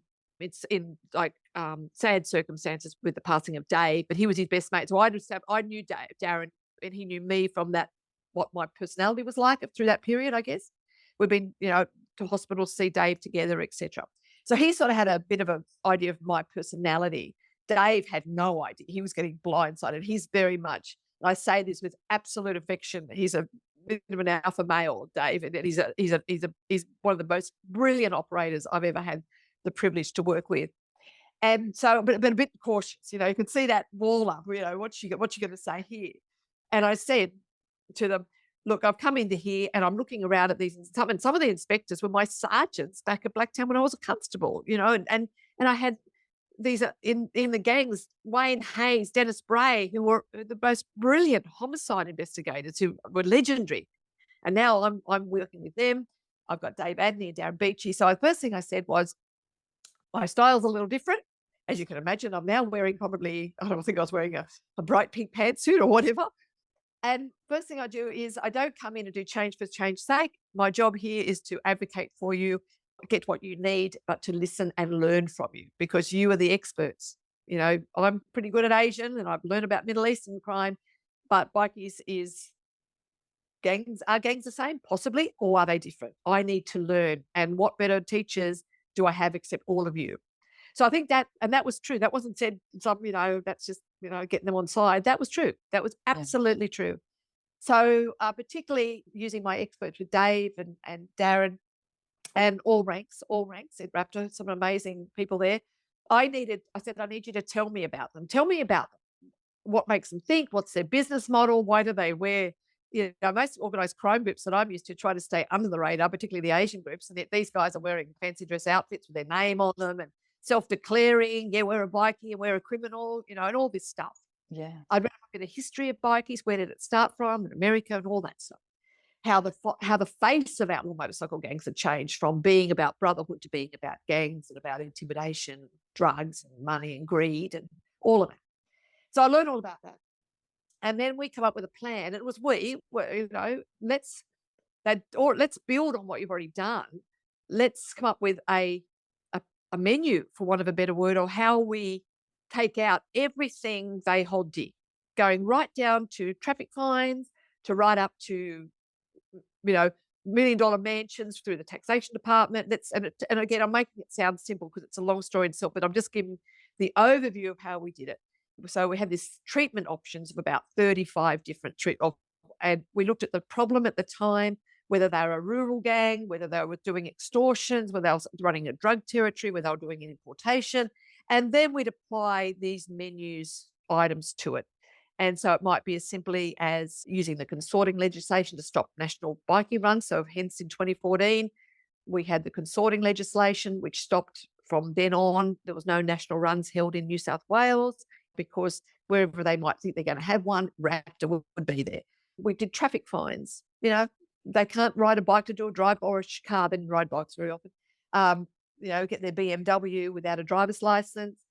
They'd fortify their premises against drive-by shootings. So we'd go to councils and see that they have approval. We'd dismantle their clubhouses through some old legislation from 1943. So all of these things were menu items. So they thought tactically smart, strategically smart, and the Yes. tactics deployed it brilliantly to the point that there was things like we had them on the run. The senior leadership went offshore. There was no national runs. There was only 2 clubhouses left in New South. So the tangible amounts there could be measured, as well as those positive media responses. No feud. So over a period of those years, we were able to do it to the point that in 2019, just and using, not keeping our information to ourselves, sharing it with our colleagues all around Australia at an operational level, which was very, very important. So they said, we love the consorting legislation. So South Australia said, we'll take that one. And I said, I love your firearms prohibition orders. Oh, we'll take those. We went over to England. It wouldn't go there, but we got their legislation from serious crime prevention orders. Oh, let's get that one.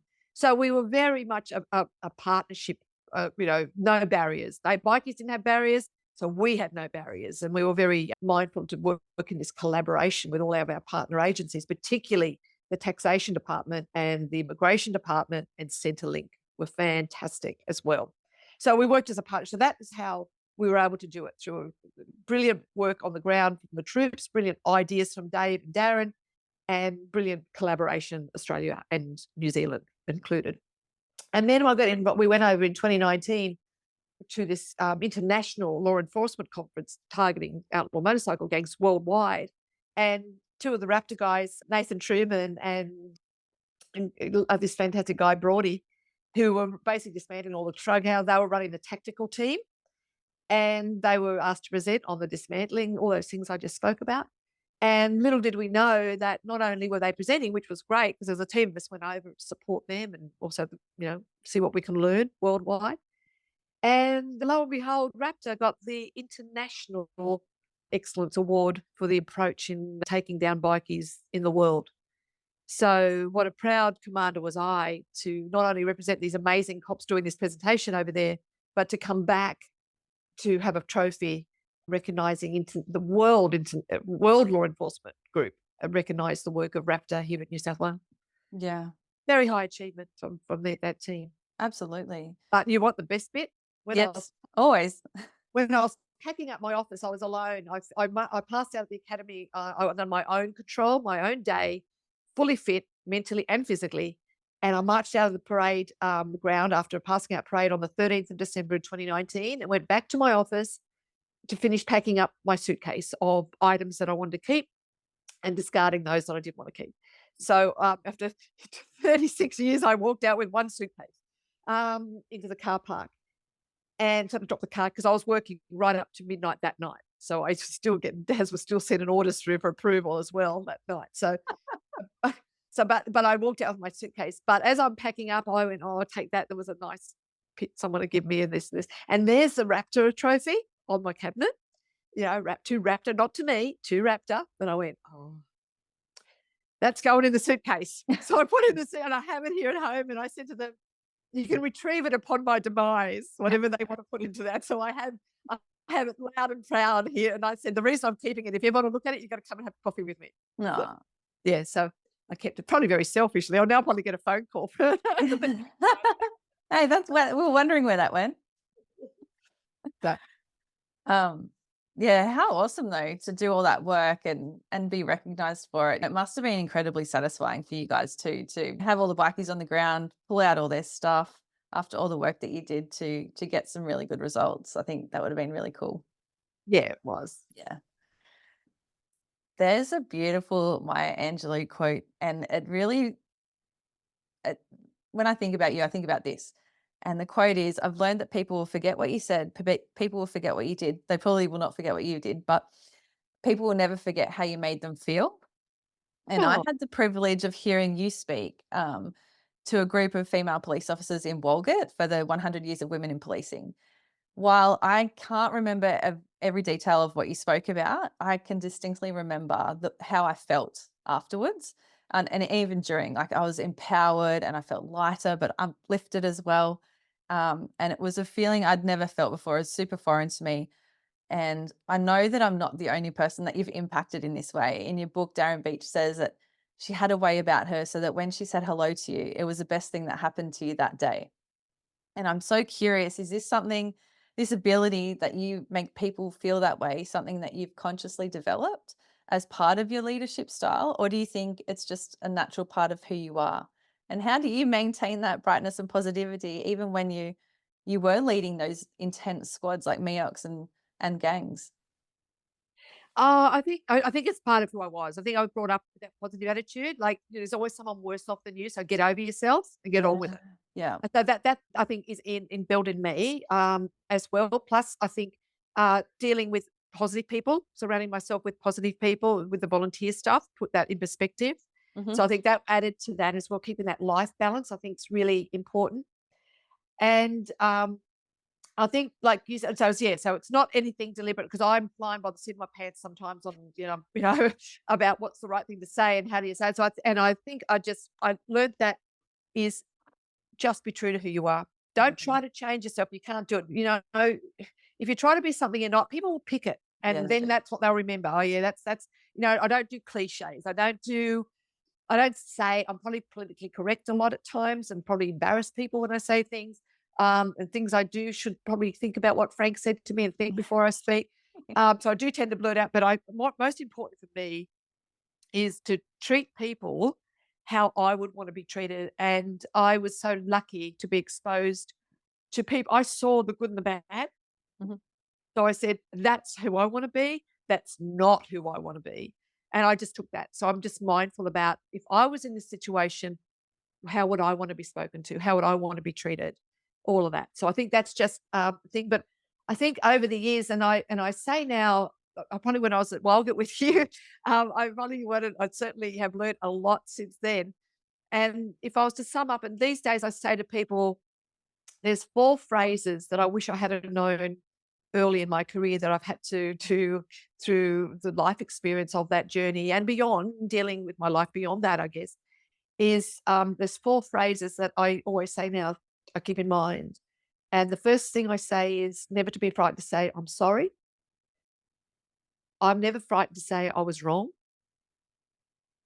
I'm never frightened to say I need help.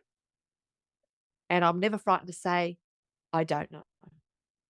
So that I think that, and I look back and I think, even though I've learnt those phrases in my mind since about what I apply to situations, I think in a way I had them from the beginning. You'd always done it anyway. Yeah. Yeah. You are so genuine in the experiences that I've had with you, and I think, like you say, people know when you're not. Yeah. And I think that's why I feel, so great when I speak to you, and what Darren says, it's the best thing that happens to you that day is when you say good day and have a bit of a chat. It's so true.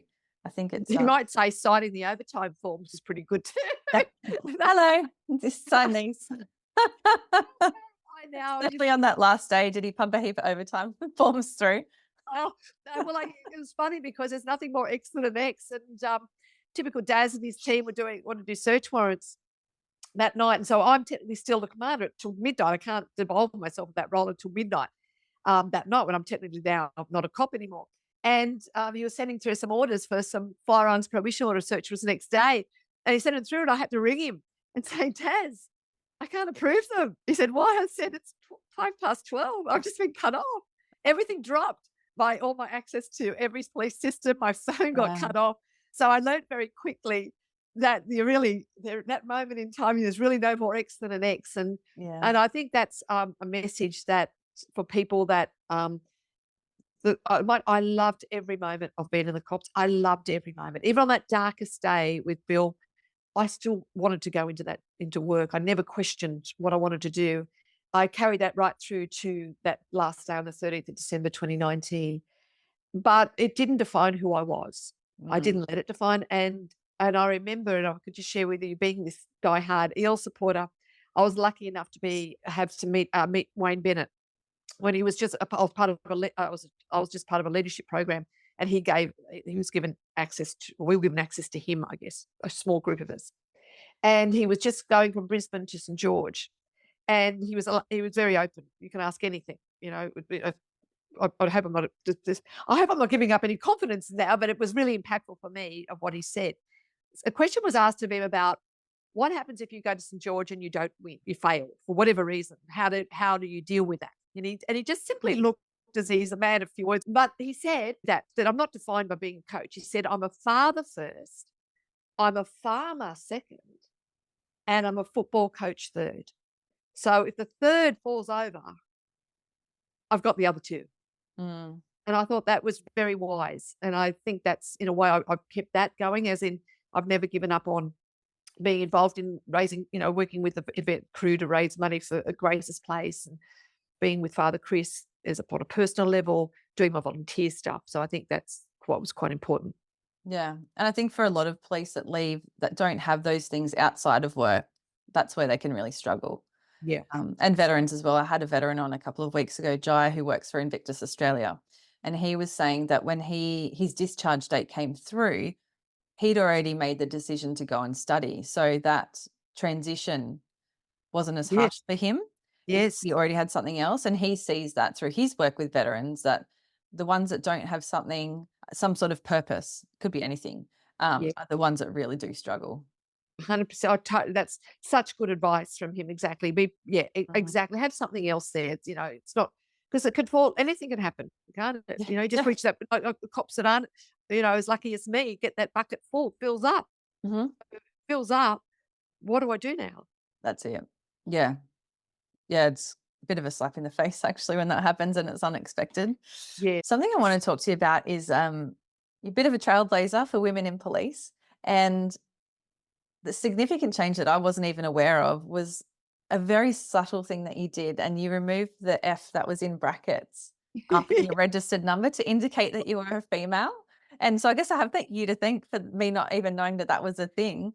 Uh, and you're well known for your colourful pantsuits and Yeah. being unapologetically female. What do you think has been your biggest impact on female policing in New South Wales? And what do you think that your approach will influence the future female of law enforcement? Look, I think for me, it's don't necessarily equate promotion or rank with leadership. And I'm not saying we haven't got good leaders in good ranks. Don't get me wrong. That's not what I'm saying because that can happen as well. But it's about being a leader at all levels, that everyone should influence in a positive way at all levels. Don't leave it saying, well, what can I do? Because, I haven't got any power because I'm not a superintendent, I'm not a commissioner or whatever. You have power. It's how you choose to use it. And I think you're right. You said about getting that F removed. I mean, I'd been in the cops literally 3 months when I questioned that whole thing, and not because I was being cheeky. Well, I was probably being a bit cheeky, but I didn't get the rationale about why women were Yeah. putting F when we were clearly women. Why were we putting F? And they didn't get it. It was that old thing about, well, we've always done it that way. Yeah. Well, what happens if something's obviously wrong? Maybe challenge that. So I think it would be going way back. If I could say to the women in the job, as Joan said to me, be true to who you are. Look yourself in the mirror. That's all. That's the only person you have to answer to is yourself, and treat everybody as the way you want to be treated. I think it's not rocket science. I think it's just. But I would. You know what? A small lesson I learned. It was a fantastic girl I met when I was over at Hurstville with Middle Eastern, and she was a fantastic officer. And she was upset one day. I saw her outside. And she was upset. So I went and took her for a coffee, and I asked her, and her problem was she was so good, such a good officer, so good that she was being a little pressured to apply for sergeant's job, go through the study, go do the exams, do the process. And it was becoming a little overwhelming for her because she had two young kids, like say that formative years, 13, 14-year-olds. Yeah. And she was trying to balance everything. I don't want to let anyone down. If they're telling me I should go for promotion, that I'm worthy of it, blah blah. And I've got these kids, and she was just, I said, well, so, okay, whoa, stop. What makes you happy? Tell me what makes you happy. Tell me tell me things that make you happy right now. And she said, what makes me happy? I love coming to work, working the truck and influencing these young officers as a senior constable. I'm training them. And I love going to watch my kids play footy. I said, well, do those two things and worry about the rest later. Yeah. And she said, but do it. What about, I said, if you want to be a sergeant, it's the right time. Do it later. You're still fairly young in your career. Like really, if you're here for a career, man, you've got 20 years to go. Don't rush it. Make Yeah. yourself happy. And she came back to me. I saw her 5 years later, and she said to me, "Guess what?" And I said, "What?" She said, "I am the happiest I could ever be." I said, "What are you doing?" He says, "I'm a senior constable on the truck, and I'm going now to all my football games with the kids, and they're now older kids going up in higher grades." And she said, "I've had the best 5 years." And I think, yeah, that was very true. It wasn't anything really I didn't think the answer she had, but she Mm. just needed someone to say it for her. Yeah. So her journey I never had kids. So I couldn't really understand what that was all about, I want to be with my kids. So I get it. So I think it's about making your journey for you because you're the only one that's going to live it. I think there's such power in people, like you said, we all sort of deep down know what the answers are to the questions we have for ourselves. But sometimes you do need that little bit of permission from someone that you respect as well to say, it's okay to do what you want to do. Exactly. I Mm. agree. Yeah, just a sounding board. Find a good sounding board. Yeah. Yeah. I always get over this thing. They say, "Oh, I've got this professional coach and a mentor." I'm going, "Oh, that sounds very fancy."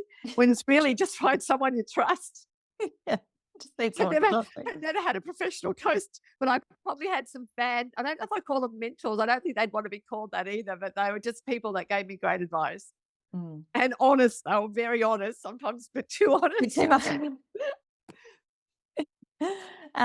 You've talked about resilience before in some podcast episodes that I've listened to of yours.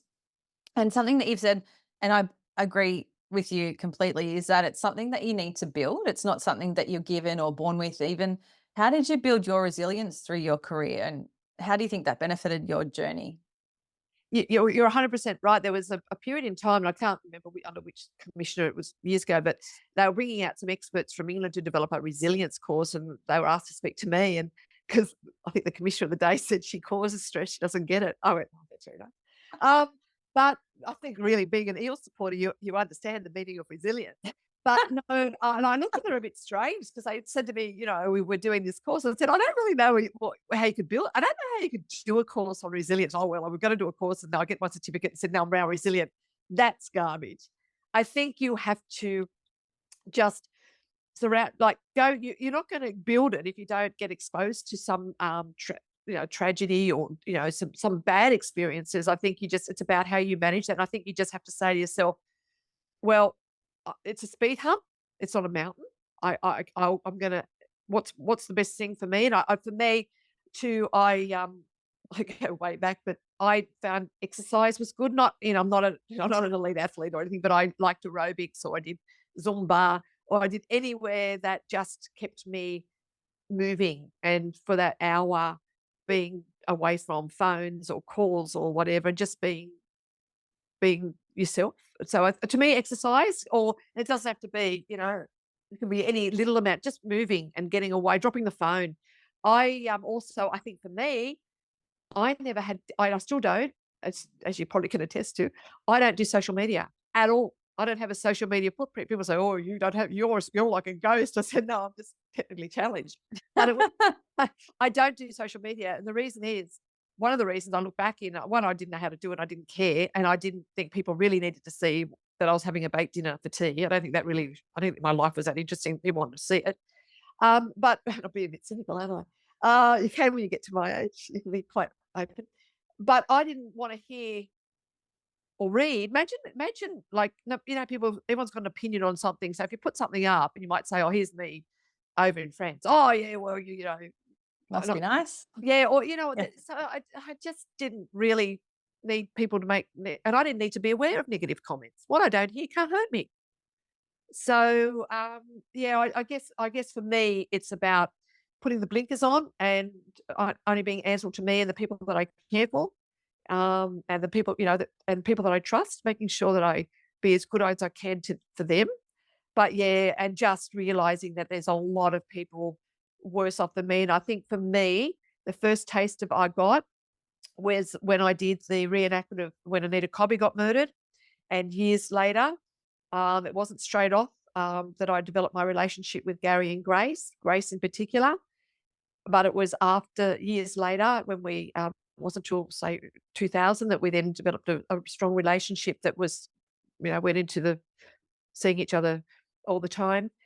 Was that I saw their resilience. And what they did, they turned a tragedy of the murder of a daughter, I can't even imagine, in the most horrific of circumstances, into something beautiful. They said, no, we're not going to be victims. They don't have the right to do that to us. They've taken our daughter. They're not taking our life. Yes. So and then they said, we're going to help others. So they formed the Homicide Victim Support Group way back in '92. And so I would often think when I'd had a bad, and funny enough, that terrible day with Bill, that morning when I'm sitting there in my office at 7 o'clock in the morning, waiting for everyone to arrive, I rang Grace Lynch. Not to talk about it, not to think, just because we'd often talk on the phone, how you going? Let's organise another lunch. When we're doing, and I rang her. Now, whether she'd heard it on the radio, I don't know. She just said, how you going? I said, oh, good. She said, do you want to pop over for a cup of tea and a scone? I'll put the scones on if you want. And I said, no, I'll be right.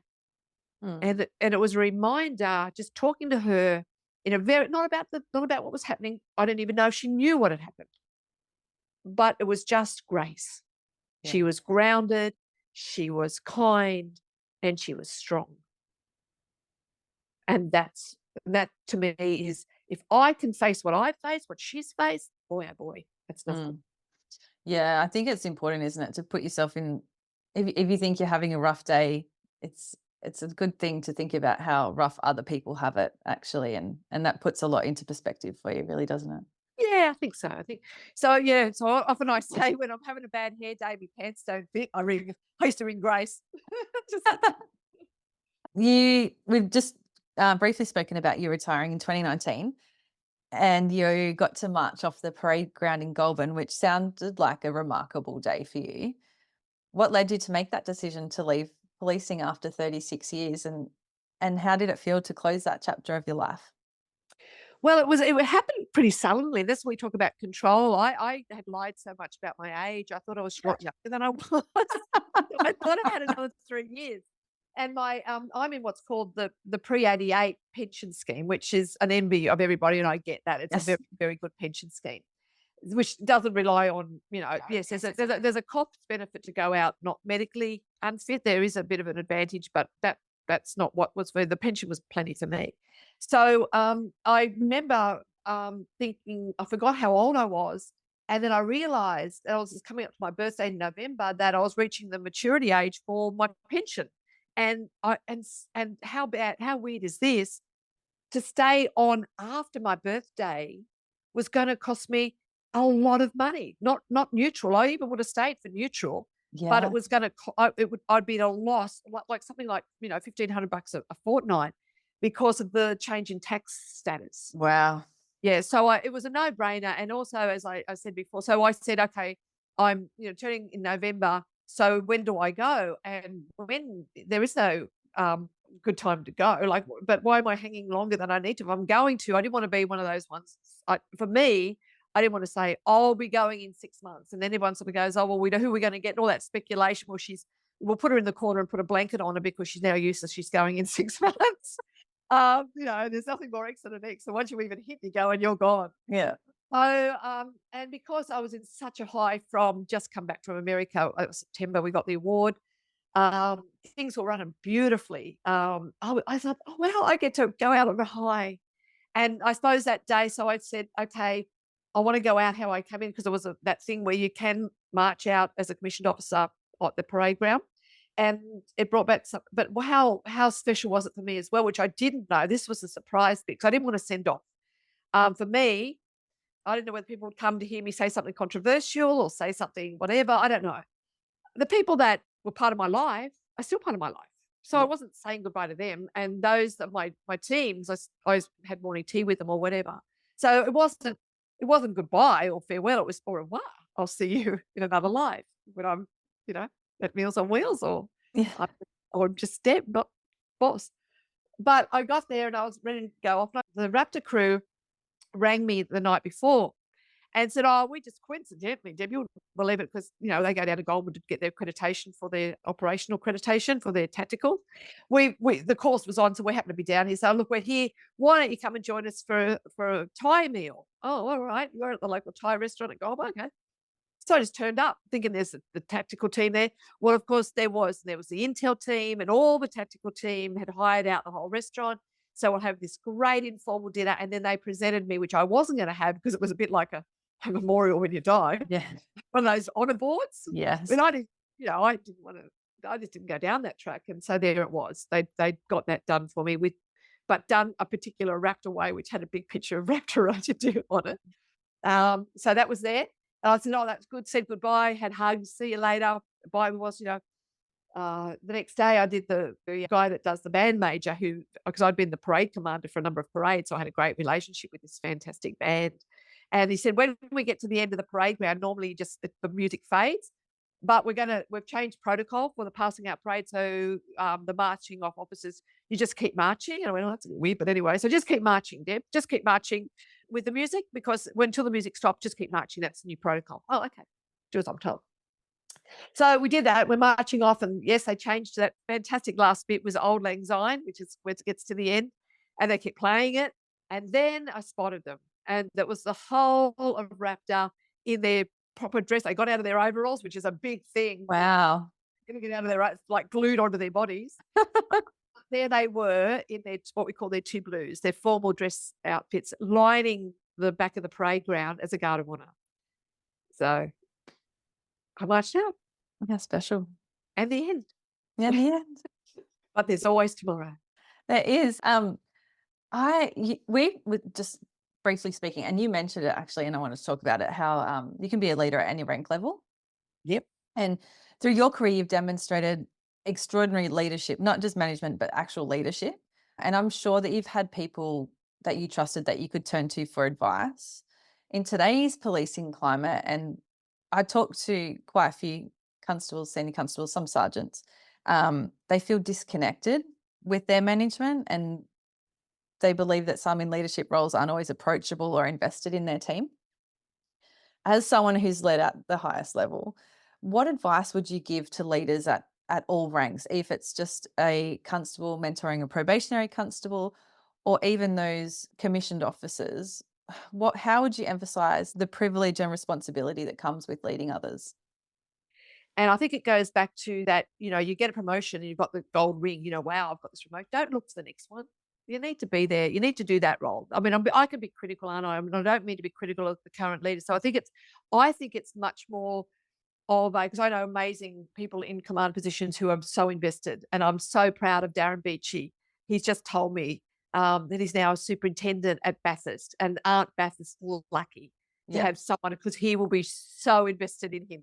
So I suppose it's about the individual. And I do see those leaders still there today, but I guess I went out the other, which I think is because of, and we talk, it's in the media, so I'm not, probably no surprise. There's a lot of vacancies and recruitment, and I suppose I call it the brain drain. People either disengaging from the cops, or leaving the cops, or retiring from the cops, or off sick from the cops, or whatever, or shortage of recruits. So that if we look at that, I think that's a worldwide thing going on. Yes. And I think the biggest phenomenon from what I'm seeing is that everyone seems to be relieving everywhere. So, and whether it's for personal development or not, I don't know. But just say, when you go on to relieve somewhere, then your position is it's perceived as um, they don't think we're important, so they're looking for the next step. So they've left us. So that's one detriment of that, is that leader from with they move on, go elsewhere till they leave. Who looks after them? Who makes them feel special? Mm. So I feel for them with that. And also, it's a case of when someone comes in as relieving in a position, it's that old, well, I'm only relieving, I can't make a decision. That's probably a bit strong, because I'm sure they make decisions, but I can't change anything because it's not my command. Mm. That makes sense. So Yeah, it I think does. it's a little bit of both. I think it's about people constantly relieving in other places really has an impact on morale. And I think, like anything, I think when I got to gangs, that was the biggest problem, not so much Raptor. Raptor had Dave and Darren as a constant, and they ran that sort of isolated. The problem when I got to gangs, and again, not critical because it was just circumstances, but some people from there had been leaving for good reasons. I'm not knocking that at all, but when I got there, they said to me, one of the said to me, do you want me to do some of that? As a boss, anyway, you have a lot of what we call the in tray, documents have to be read through, decisions made, resources cut, spent, whatever. And there's an in tray for those things. And one of my really good inspectors said to me, do you want me to do the in tray for you? And I looked a bit perplexed and said, isn't it my in tray? And he went, yeah, but I didn't know if you might be like going to relieve somewhere or whatever. And I went, no, do you want me to relieve somewhere? Don't you want? He said, no, we're glad you're here. But they got so much in the habit of not having someone constant. Yeah. And one of the things someone said to me was, you're always here. And I said, so is that a bad thing? Where do you want me to be? And they went, no, it's good, because we know if we've got to run something by you, we can just duck down. And I always had that, that thing called open door policy. I probably took it to a whole new level. So my door was always full, my room, and I liked it. So no issue there. And I'm not saying, and I hope no one draws from this that I'm criticizing anyone else's style or what they see. It's just what I observed and what I did for me. I like chatting to them. I had this big lolly jar, which was usually empty by the end of the day, to entice them to come to my office. But actually, I ate the lollies because they were all health freaks. So, So I think, in all jokes aside, I think, and I don't think it's just, and I'll never want to be one of those armchair critics, I'm retired and tell you what's wrong with the job. That's not what I mean. I think it's just a Yeah. worldwide phenomenon. But I think that that brain drain at the top and people leaving, and for whatever reason dissatisfied with the job, burnt out, or whatever. And then if you're not getting the recruits from the bottom, you're going to have a shortage just to keep bums on seats. And it was interesting. I heard a politician the other week, and it was telling me, it was months ago now. I was talking, it was just sort of showed through to me, because I remember I spoke to you about how I think prevention is critical. Sadly, if you don't have any fat, the only way you can do proactive policing, is to have some extra fat. If that speaks, I'm not talking about fat Yeah. people You in need the the staff to command. do Yeah, it. you need staff to have that luxury, because otherwise you just got to, responding to jobs is critical. People can't be waiting for cops to get to their front door if they're in trouble. So the reaction, the response has to be first priority. I get that. The first thing that has to go from that is the ability to be proactive and do the preventive stuff. And the sad bit is, nowhere in the world, to my knowledge, and certainly hadn't one when I left, and certainly that people smarter than me have been able to measure the impact that preventing crime has on budgets, on community safety. Because how do you measure a crime that doesn't happen? Yes, So that's it's a right. challenge. So where people often are held to accountable, how many arrests have you had? How many charges have you had? How many? Well, is crime up? Is crime down? That you can measure that.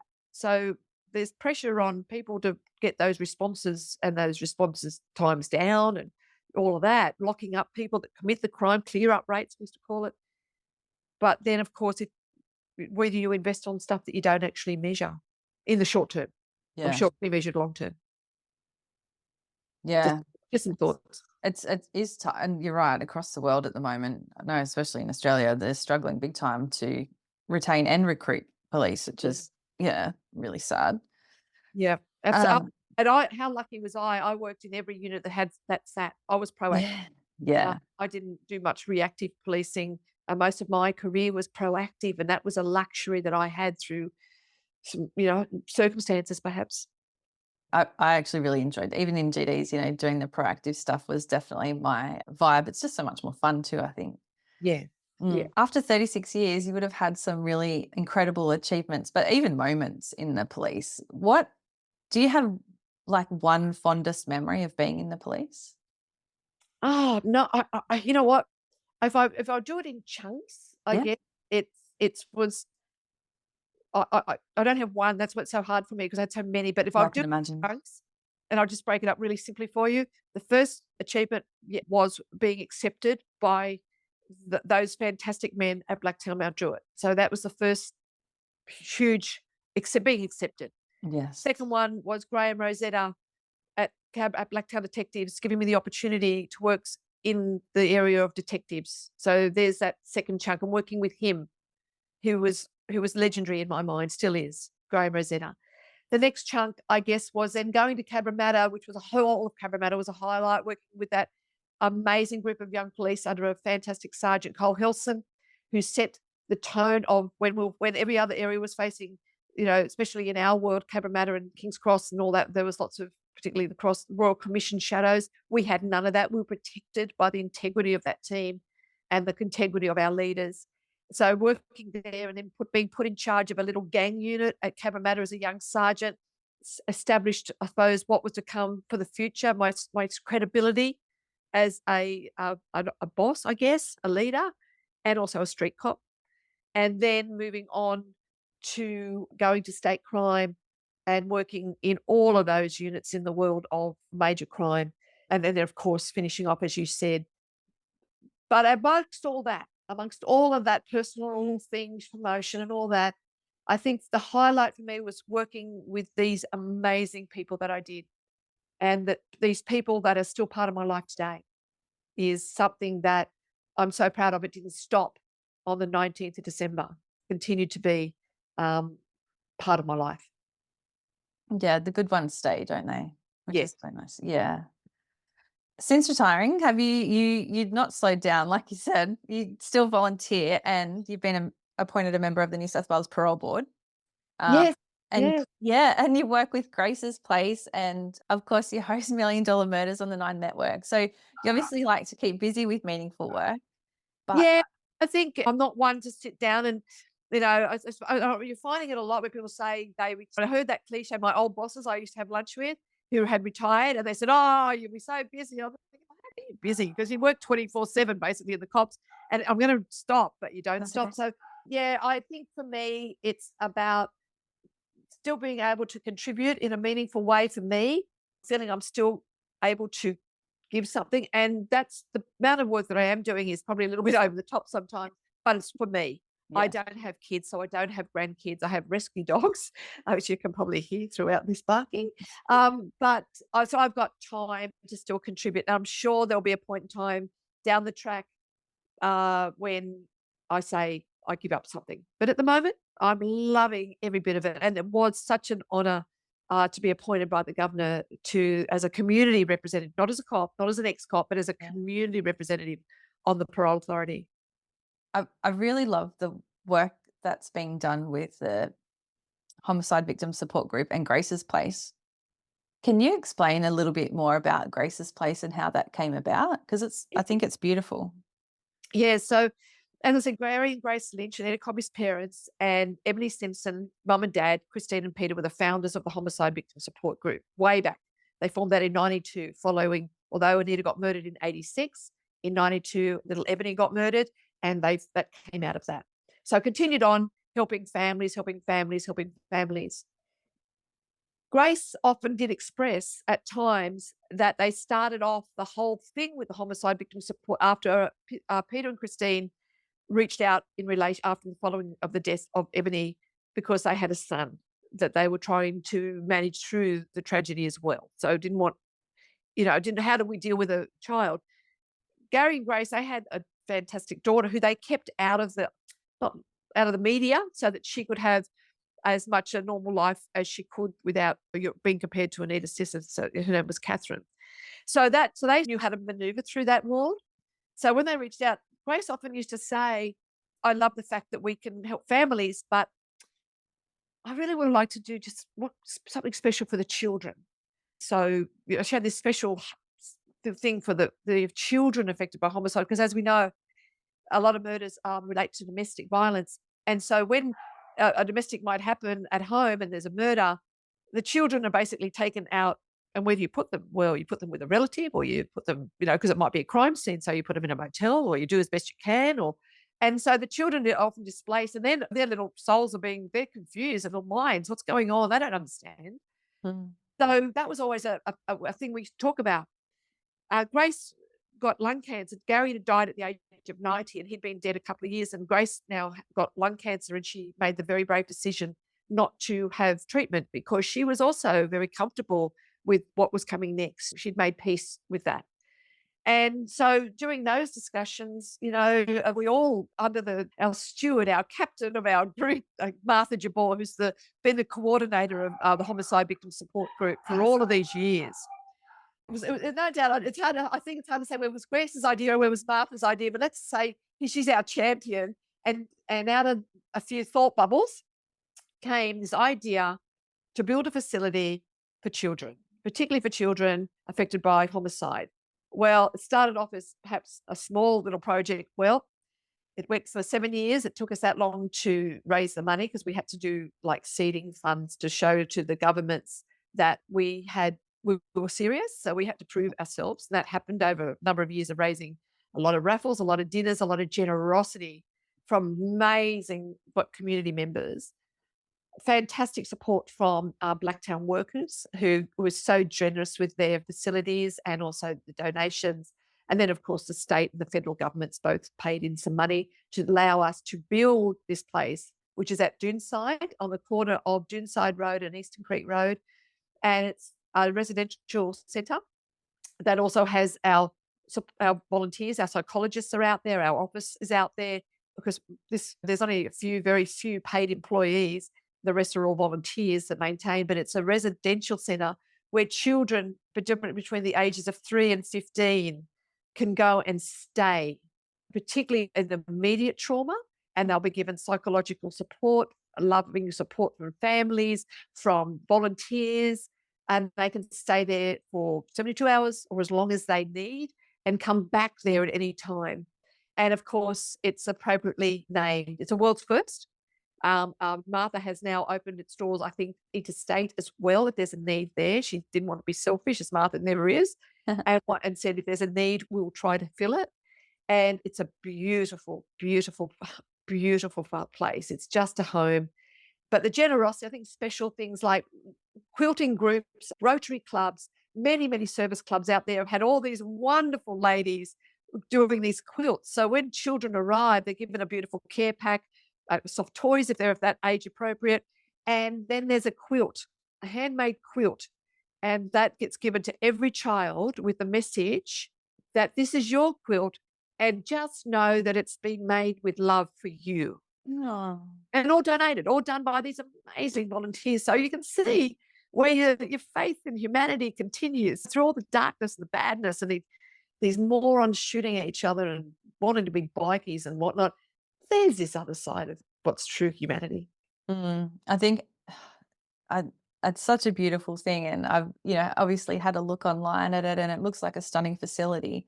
And just with what you ended with there, that those people are the 1%, and unfortunately, in policing, that's 99% of your job is dealing with that 1% of society, and Yep. you can become pretty skewed in your thinking that everyone's like that. But, there's a lot of great people and there's a lot of great things happening out in the world. If you can get away from the 1%, it's a pretty beautiful place. You're 100% right. Now that I'm a punter and, president of the local club here, um, is that when you talk to the punters, as I am one now, the amount of respect and they have for police. So as much as you could easily get jaded, I guess, say, is it all, what's it Yeah. all for? Let me trust you. The 99% of the people out there live every day in safety and peace because of what the cops do. Mm, yeah. So, we've talked about this. There's a lot of police leaving at the moment. Attrition rate's higher than recruitment rate, and right now, I'm not sure if you're aware, but New South Wales police officers are leaving in droves, unfortunately, due to the changes in their TPD entitlements.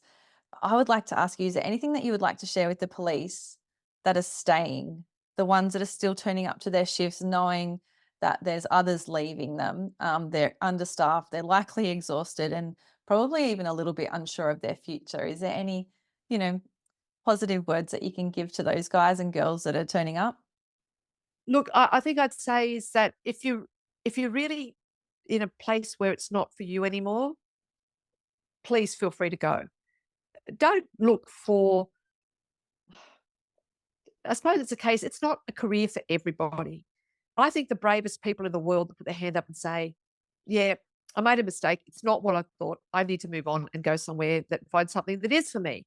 But for those who decide to stay, I can only say I think, yes, it might be bad that you're going through now and it's not as, it's not what you thought or whatever the challenges you're facing, which I maybe didn't face. If if you're there for the long haul, I think you'll walk away and you'll say every moment was worth it. It really has to be a calling in a way, Yeah. but also it's a bit like I always use a comparison that my hairdresser, I had this fantastic hairdresser once, fantastic, loved hairdressing, was her world, loved it, loved it, loved it. She had a bad, through her genetics, not through any problem, reaction to every chemical that she used. To her hands were like red raw, blah, blah. So she made the decision, I have to give hairdressing away. I can't do this. I'm in too much pain. It's my genetic makeup. It's no one's fault. It's not the chemical company's fault. It's not my parents' fault. It's my genetic makeup. I just can't do it. I need to find something else. And she moved on and found a huge fulfilling career in something else.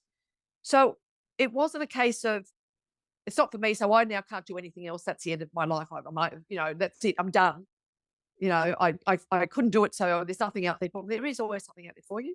Yeah. Please don't think there isn't. The skills that you will learn in the cops are transferable to a lot of other areas. But also, I would say Don't make a decision based on emotion. Really think it out. Talk to people you trust. Work out where you are at, and can you get out of that place that you might be unhappy? Can that be turned around? And if it is, give it some time, because I have to say, I have not one regret of ever, and I being in the police, and I miss it. I miss the people. I miss it every day. And hence why I guess I keep busy. I'm not doing that anymore, but I use the skills from that in other ways. Yeah. So I would encourage you to get as much out of it as you can, but also to recognize if it's not for you, call time. Yeah. Yeah. That's great advice. Deb, it's been such a pleasure and a privilege, and absolutely the best thing that's happened to me today is talking to you. Me too, Rosie. Thank you so, so much for your time and for being so generous with your story. I know everyone's going to love it so much. So I really appreciate it. Thank you. And please, I'm only a phone call away if you want to chat. Thank you so much. I appreciate that. Please do that. I hope you've enjoyed today's episode. If you have, make sure to hit subscribe so you never miss any new ones. We release fresh content every Tuesday. And while you're there, take a moment to leave us a review. I would genuinely appreciate your thoughts. Don't forget to connect with me on Instagram and Facebook at Tactical Yoga Australia, and share this episode with your friends, family and workmates to spread inspiration. Your support means the world.